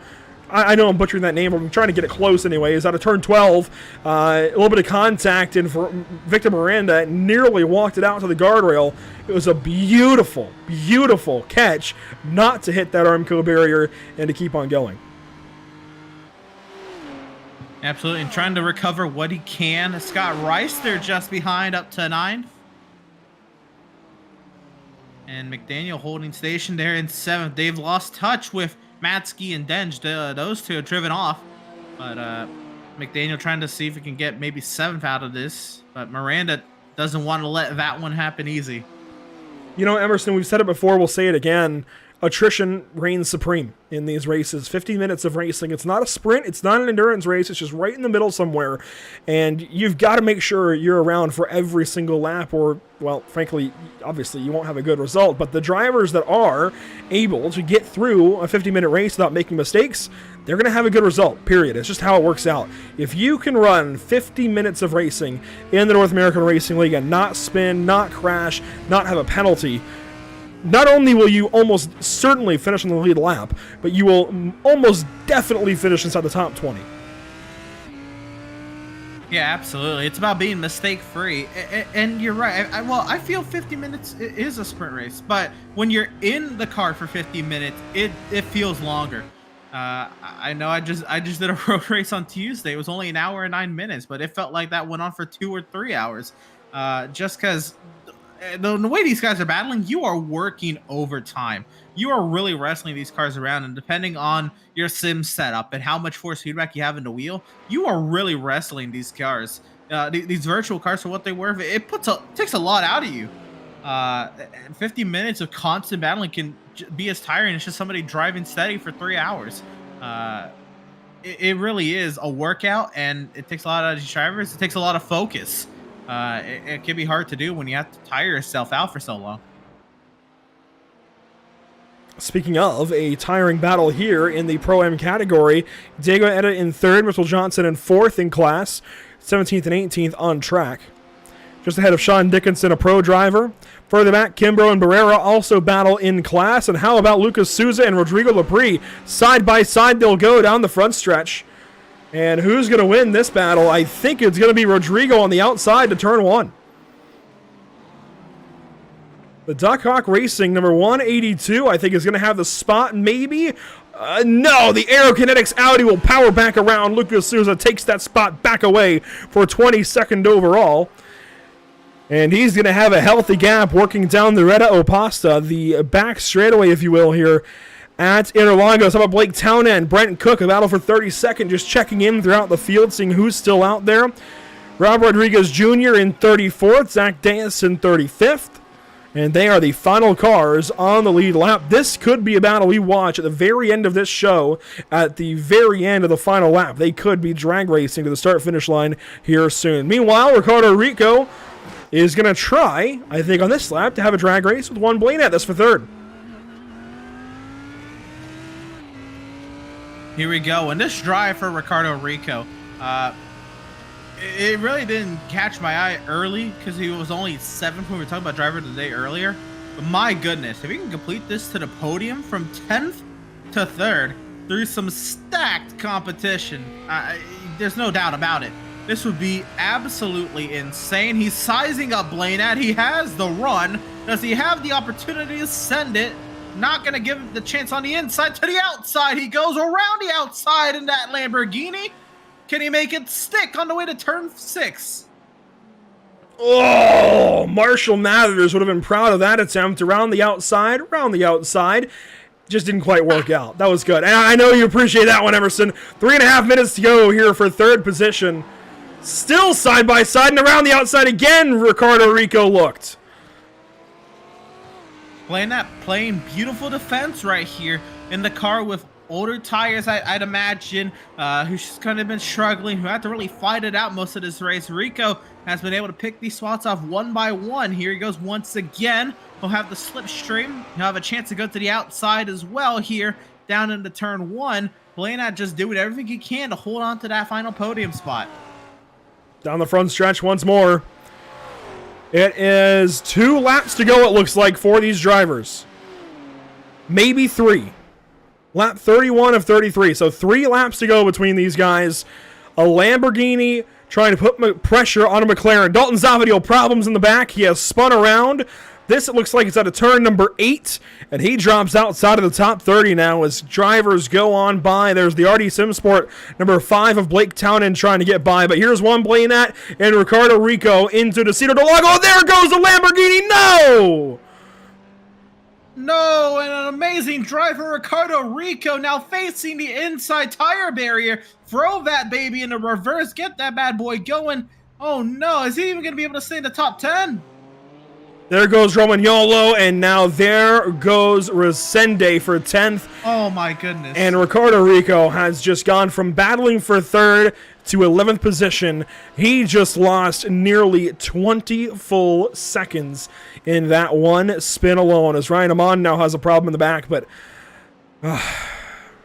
man, what could have been a sleeper driver of the day just gone in one corner. I was about to say it should have been my pick, and still very much maybe should have, because it was a phenomenal drive. But wow, and that's all it takes sometimes, Andrew. Just that one little mistake, maybe just overdrove the entry to the corner, a little too much speed to the center. Rear end comes around on you, and all of a sudden you go from battling for the 3rd position to less than to a position lower than where you even started. With 2 laps to go, these drivers will get the 2 to go signal this time by. This is Martin Crisp and Stephen McDonald for 12th spot. Now just behind Ricardo Rico by about 3 seconds. That's a little bit staggering to try and think of. But here we go. 2 McLarens will battle to the start-finish line here. And actually, they are getting the white flag signal from the flag stand. This, I think, is actually the final lap of competition as Crisp will hang on to that spot. But here's Gustavo Ariel. It looks like for the final time as Barney's waving the white flag high above the start-finish line. So Gustavo Ariel currently still leading. The driver of the day vote will make it official after we go through the results. But the Texaco Racing by TK number 1, nearly unstoppable. I think really once he took the lead it was unstoppable, but for a while there, Juan Blanat did battle with him, valiantly held on to that spot, wanted retribution for the championship battle from a season ago, but Gustavo comes out here and I think objectively proves he didn't need the teammate choreography to do it because he's doing it all over again. Domination from car number 1, and yes, as time expires, this will do it. Gustavo Ariel is going to victory lane once again in Brazil. Well-deserved celebration on the front straightaway for Gustavo Ariel. Soriano will come home in second over Juan Blanat. What could have been for him, Matthew Dench and Matsky the top 5, and the changes we saw amongst the top 10 today. Absolutely insane. For the Pro-Am win, it's going to be Michel, although he will be just behind this battle as they come to the start-finish line. Crisp still over McDonald. It's going to be a drag race, and Crisp will hang on to it as here comes Nicholas Michel from Maradness, a Pro-Am win there. Christopher Hill will take second in class in the number 101. Diego Etta over Sean Dickinson. Here they come to the start-finish line to wrap things up for their race. 2 different classes, but just around one each other there at the end. Lucas Souza, Bobby Flack, here they come to the start-finish line. Just separated. Souza takes that. Pierre Thompson, Love 46, nose to tail. No change there. Blake Town and Brent Cook. Here we go. A drag race. One car is pitting. I think that's Town into the Audi, and it was.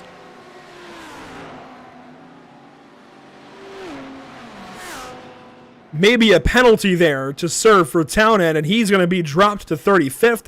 Zavadiel also dropped to 34th there in the final moments at Interlagos. Unfortunately, you can't serve a penalty on the last lap as you can't serve the full penalty, and I think Townend was trying to circumvent that system, but I think learned the hard way, Emerson. But regardless, the point is Gustavo Ariel wraps up another one. Just dominant. Absolutely. Absolutely dominant today in terms of he didn't start on pole, but he was right there from the drop of the green flag. He pressured Juan Blanat over and over and over and over again, waited for that right moment, made the overtake, and Andrew, once he got to the lead, he was lights out and he was out of there. I mean, opened up a 7/10 of a second advantage from beating the back bumper off of a McLaren for the first 15 minutes of it. Well, I know we've had some pretty chaotic races so far this season, but while this may have lived up to the chaos standpoint, it wasn't in a bad way. Drivers, props, seriously, fantastic racing all night long. So if any of you guys are watching live or go back and watch this, pat yourselves on the back. A round of applause certainly for all the drivers this evening. Fantastic racing, no big complaints, no massive issues, just beautiful, beautiful GT3 racing this evening. A serious tip of the cap to every single driver who raced tonight in the North American Racing League. Let's take a look at our unofficial race results this evening from Interlagos. Out front, Gustavo Ariel with 25 laps led out of 32 laps run. Soriano comes home second, Blanat third. Heartbreak, I think, in a way for Blanat. Pretty difficult for him to try and swallow that kind of result after the start that was and what could have been. But Matthew Dench will come home fourth behind the 89. Matsky takes a top 5. McDaniel 6th. Miranda 7th out of a recovery drive. Scott Reister will finish 8th, a solid top 10 with the speed that he knew he had. Rowan Yolo drops down to 9th with that spin in the Senna S. And Resende recovers all the way to the top 10 after his spin into Cedar del Lago. What a drive there for Resende, and what could have been for Ricardo Rico. He finishes 11th, but he was battling for third just a couple laps prior. It'll be 29 seconds back off of Gustavo Ariel for the number 51 machine. Martin Crisp narrowly holds on over Stephen McDonald for that 12th position. 14th will be Nicholas Michel with the Pro-Am class victory. Neil Bledsoe in a beautiful machine there finishes in the 15th position. Christopher Hill brings it home 16th. Diego Ede finishes 17th, 2nd, and 3rd in Pro-Am respectively. Sean Dickinson finishes in the 18th position, 53 seconds off the pace of the Pro category. And Mitchell Johnson, Scott Kimbrough round out the top 20, 4th and 5th in Pro-Am, 57 seconds off the pace for Kimbrough. 21st position is Justin Barrera in car 419 over Rodrigo Lapri and Lucas Souza. That was a close battle there, separated by just a second, with Bobby Flack only a 10th back of Souza. Everything's so close. Miguel Colon there, 25th. David Schwartz dropped down to 26th.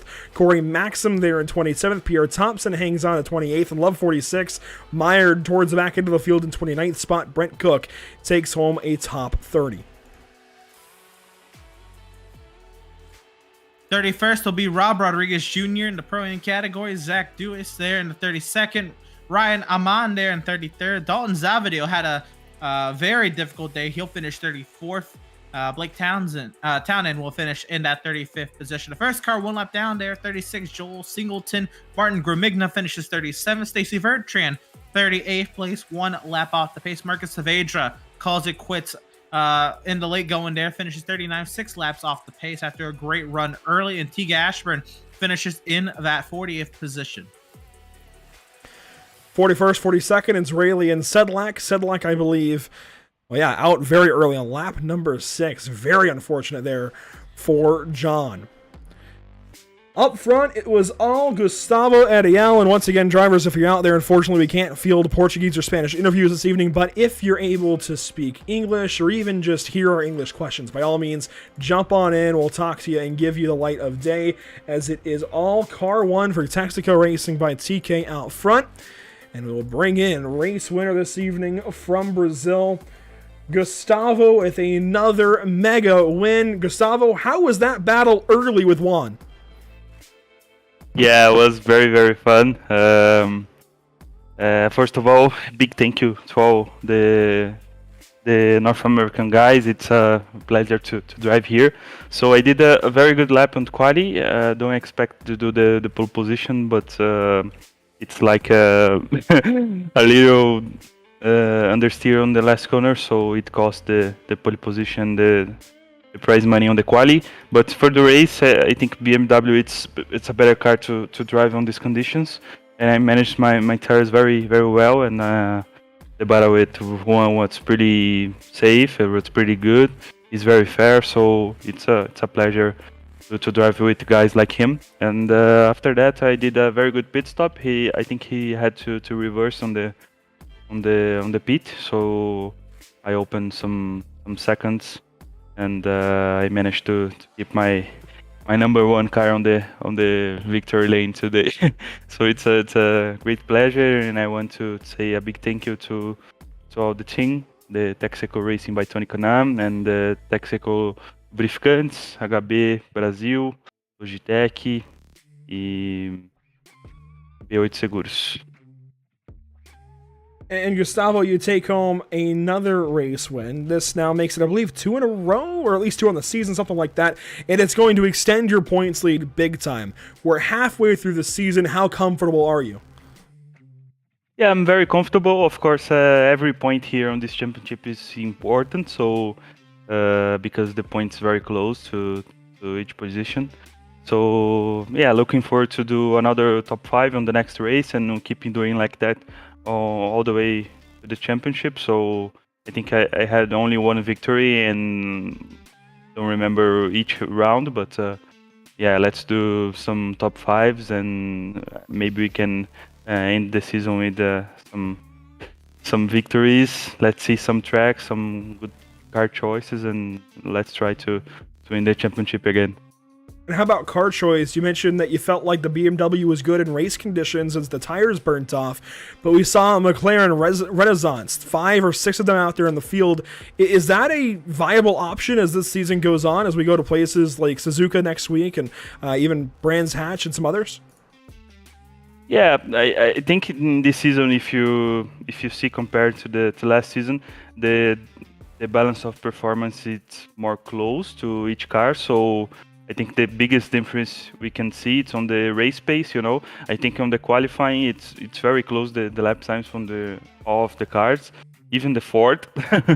So yeah, let's see. But I think in this season maybe Audi or Lambo it's a good car choices for the main of the track. So yeah, let's see. BMW it's a car I love so much, and in this track it's a perfect combo to do a good one. So I managed the tires really well, and I think Victor did the same. Unfortunately, he had a contact on the lap 21, I think. But yeah, I think McLaren's very fast on the straights, maybe 3/10 faster on the straights if you compare to the Lambo, to the BMW.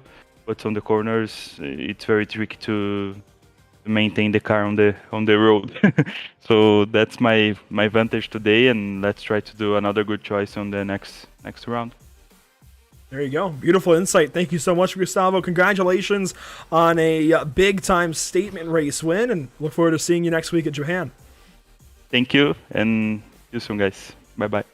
Gustavo Ariel, a dominant performance this evening from Interlagos at his home race. How about Toby Soriano, from second spot? Yeah, and second place finish for Toby Soriano, who works his way from the fifth place starting position all the way through Juan Blanat. Toby, able to get up to that second position. How'd you do it? Sorry, I muted. Hi guys. First of all, congrats Gustavo for the win, and my teammate Juan for the podium. It was I think it was a good race, saving the tires and saving the car for push at the finish. Absolutely. How was it working your way from that fifth position then through like Tim Matsky and then through your teammate at the end, Juan Blanat? How difficult was it? A lot difficult, a lot. The race was very tough for me, but I think the save tires worked. There you go. And then you have Suzuka coming up next week. How do you feel about your chances in Japan? Do you think you'll be able to have a better run there, or are you not too confident? How do you feel about it? I'm confident, and Suzuka is a nice track for me. I like it, so we will see. There you go. Second place finisher Toby Soriano bringing out the McLaren. So actually, one more question then. Why did you choose the McLaren? I think it's the fastest car. I don't know. We tried with the guys, with my team, Marcos and Juan, and we decided for the McLaren. We tested the BM2, but I don't know. It's faster. It certainly did look pretty fast out there tonight, Toby. Congratulations on the second place finish tonight, and best luck to you at Suzuka. Thank you guys, and let me thanks to IRS Setup Shop and Goober for the support, and you again. Thank you. There you go, Toby Soriano from the second position. Congratulations to Toby. I keep saying Tori for some reason, but a very strong effort out of car number 4. Next up, it is the Pro-Am race winner, Nicholas Michel, one of the few Ferraris in this Pro-Am category. But Nicholas, that's Toby rather. There we go. Nicholas Michel with a big-time Pro-Am win, and really, there was competition for a little while. What happened there with your teammate David Schwartz? Apparently he had a accident, or from what I was told, and then he just had to, I think he pitted early and then had to fuel up again. Well, thankfully, you didn't have to fuel up again. How did your race go from your perspective? You started 16th, you gained a couple of spots by the end, really just kind of floated around there in the Pro-Am lead. Yeah, I tried to keep it calm and cool. I had my race engineer, Dan Willis, in my ear the whole time. We just decided when I pit to say, forget the tires, just go for it. And how much testing are you guys doing with tire changes? Are you testing the options of left versus right, front versus rear, even maybe just one tire versus 3 or 4? I think we're doing a lot more testing for when Daytona happens. For this one, we just kind of said, forget it. We're just not gonna take tires. Well, there you go. And how about car choice? We saw a lot of McLarens stacked through the field, a lot more anyways than we've ever seen before, but you opt for this Ferrari. Do you just feel it's safer?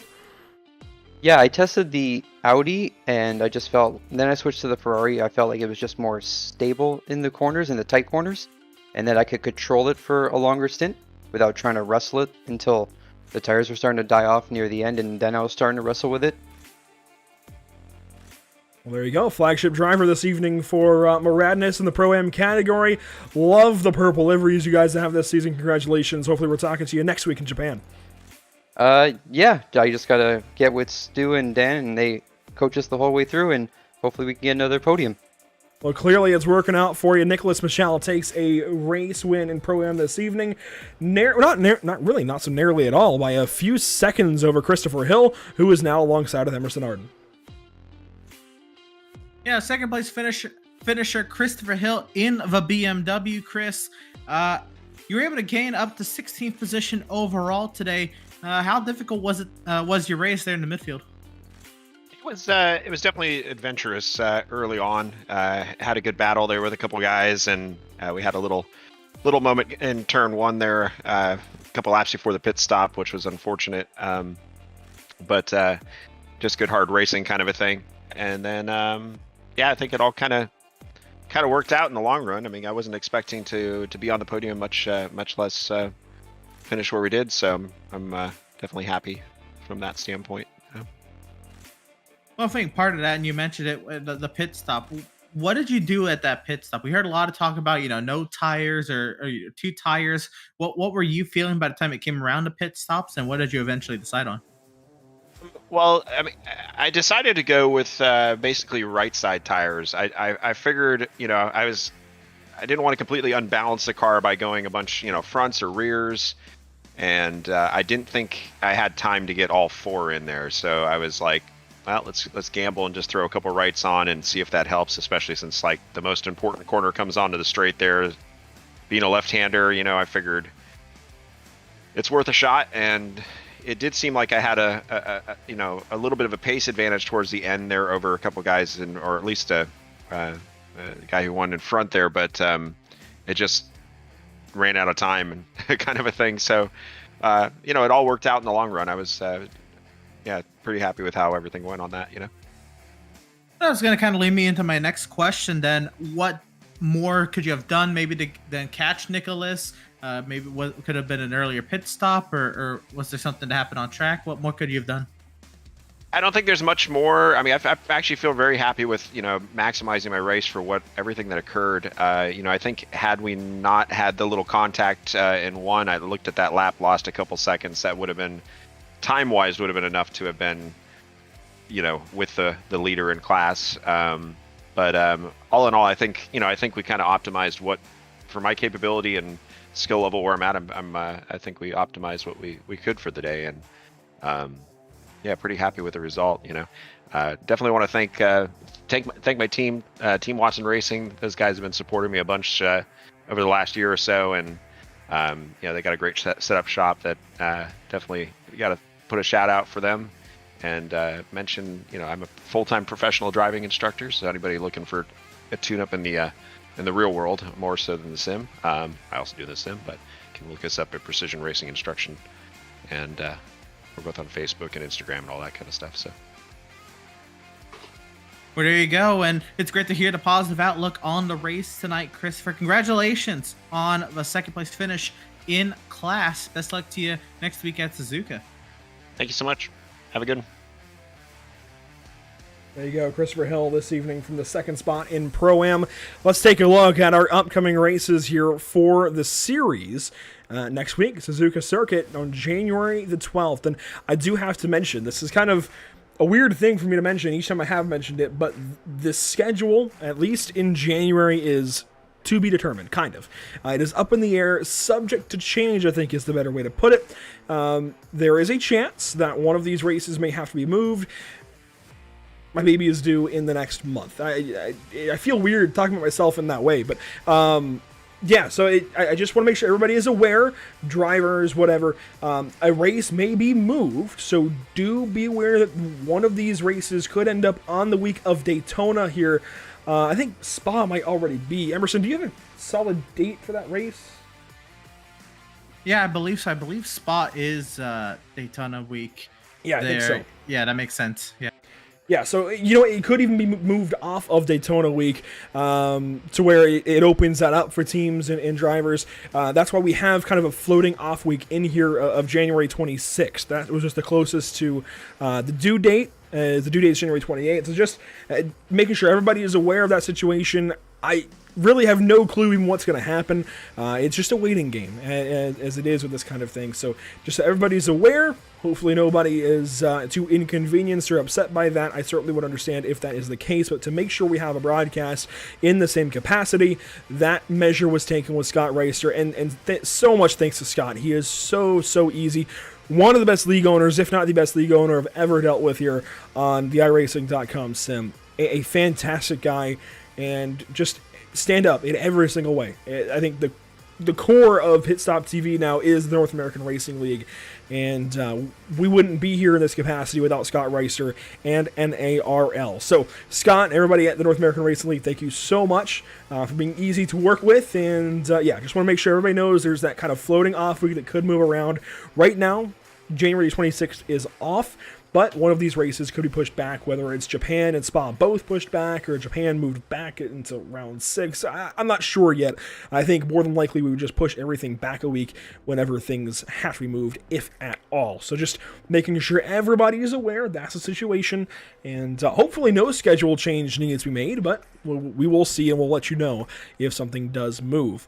Now, upcoming races here at Pit Stop TV in general on the channel, Emerson, here's a look at them, and I should mention we have an extra one that is not in this graphic yet, but on Tuesday, January 10th, we actually have the HFL Legends Series making their debut on the iRacing.com sim, I do believe, and at least their debut here on the channel. So we have actually 3 Legends broadcasts in this span. Monday, January 9th, and I'm just noticing the track logos are not quite changed over, so there's that little bit of a short sight. But anyways, Legends on Monday are going to Oxford Plains Speedway. GT3 here from the North American Racing League is going to Suzuka Circuit, and then on Monday, January 16th, Legend Racing is going to Southern National Motorsports Park. It's kind of funny, actually, the way those are mismatched right now, but in between there, like I said, Tuesday at 8 Eastern, and we will have racing from South Boston Speedway with Legend cars on the channel for the HFL Legends Series. And Emerson, plenty of places to keep up with Pit Stop TV, as you are oh so aware, as you pulled double duty tonight. What are they? Absolutely. Our socials, our Facebook page, of course, at facebook.com/pitstoptv. Our Instagram at pit_stop_TV. Our Twitter at pitstoptv_. We were live on Twitch tonight at twitch.tv/pit_stop_TV. And our YouTube channel at youtube.com/c/pitstoptv1.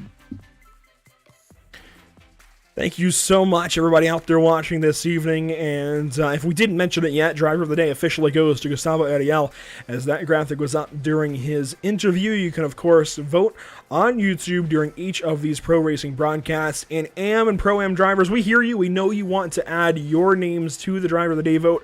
We are looking into other ways that we can do things. I believe you can only set up one poll at a time on YouTube, so we just have some testing to do. Hopefully we have that up by the final round, at the very least, of this season at Daytona. We'll let you know when we have that sorted. At the very least, we'll have it by next season. We'll have a way for all classes to be involved in Driver of the Day and each have their own kind of vote. So we appreciate your patience there, and hopefully you understand. But Emerson, that'll do it. Final words here from Interlagos. Well, I mean, what can we say? Obviously, I'd imagine JP would have much rather, been here and to commentate this track, because it's his home track, and it produced some amazing racing.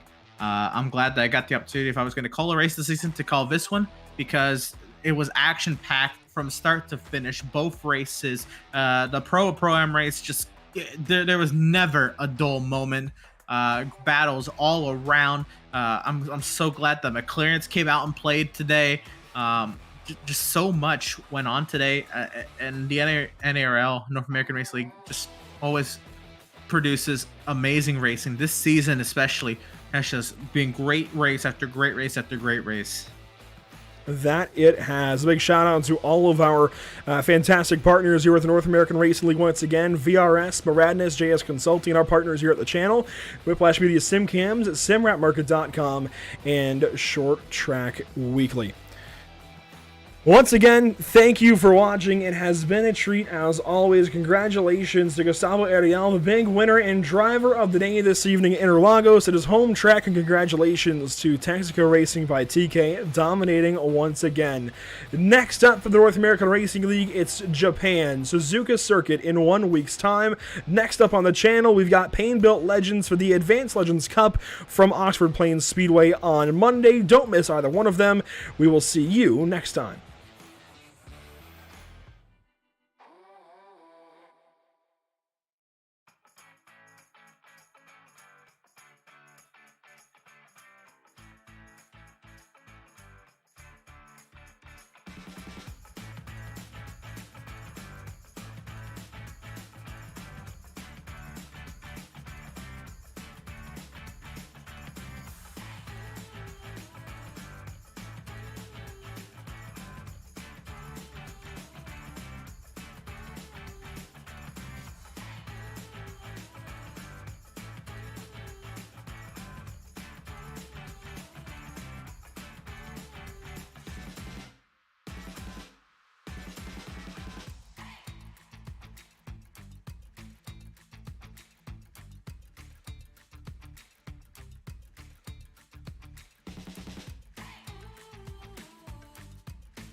Are you struggling to keep up with the top drivers? Are you ready to get faster and more consistent? If so, it doesn't have to take as long as you might think. With the VRS competitive subscription, you'll have the telemetry, setups, tutorials, everything you need to analyze your driving and see exactly where you're losing time. Our data packs and the ability to compare your driving with the best in the world will show you where to adjust your input, change your driving line, and shave seconds off the lap. When it comes to your equipment holding you back, the powerful and precise Direct Force Pro wheelbase and precision pedals are being used by some of the best drivers in the world, including Jordan Caruso, Tim Ryan, Jordi Lopez, and Oscar Piastri. It's no secret that VRS hardware is not just the best on the market, it's also the best value for money. So if you're looking to upgrade your wheelbase to direct drive and want highly adjustable, ultra-realistic pedals, VRS is your answer. You can get better, faster, and more consistent in less time and for less money. You owe it to yourself to find out why so many people are switching to VRS. Just go to the URL or the button below and learn why the best use VRS.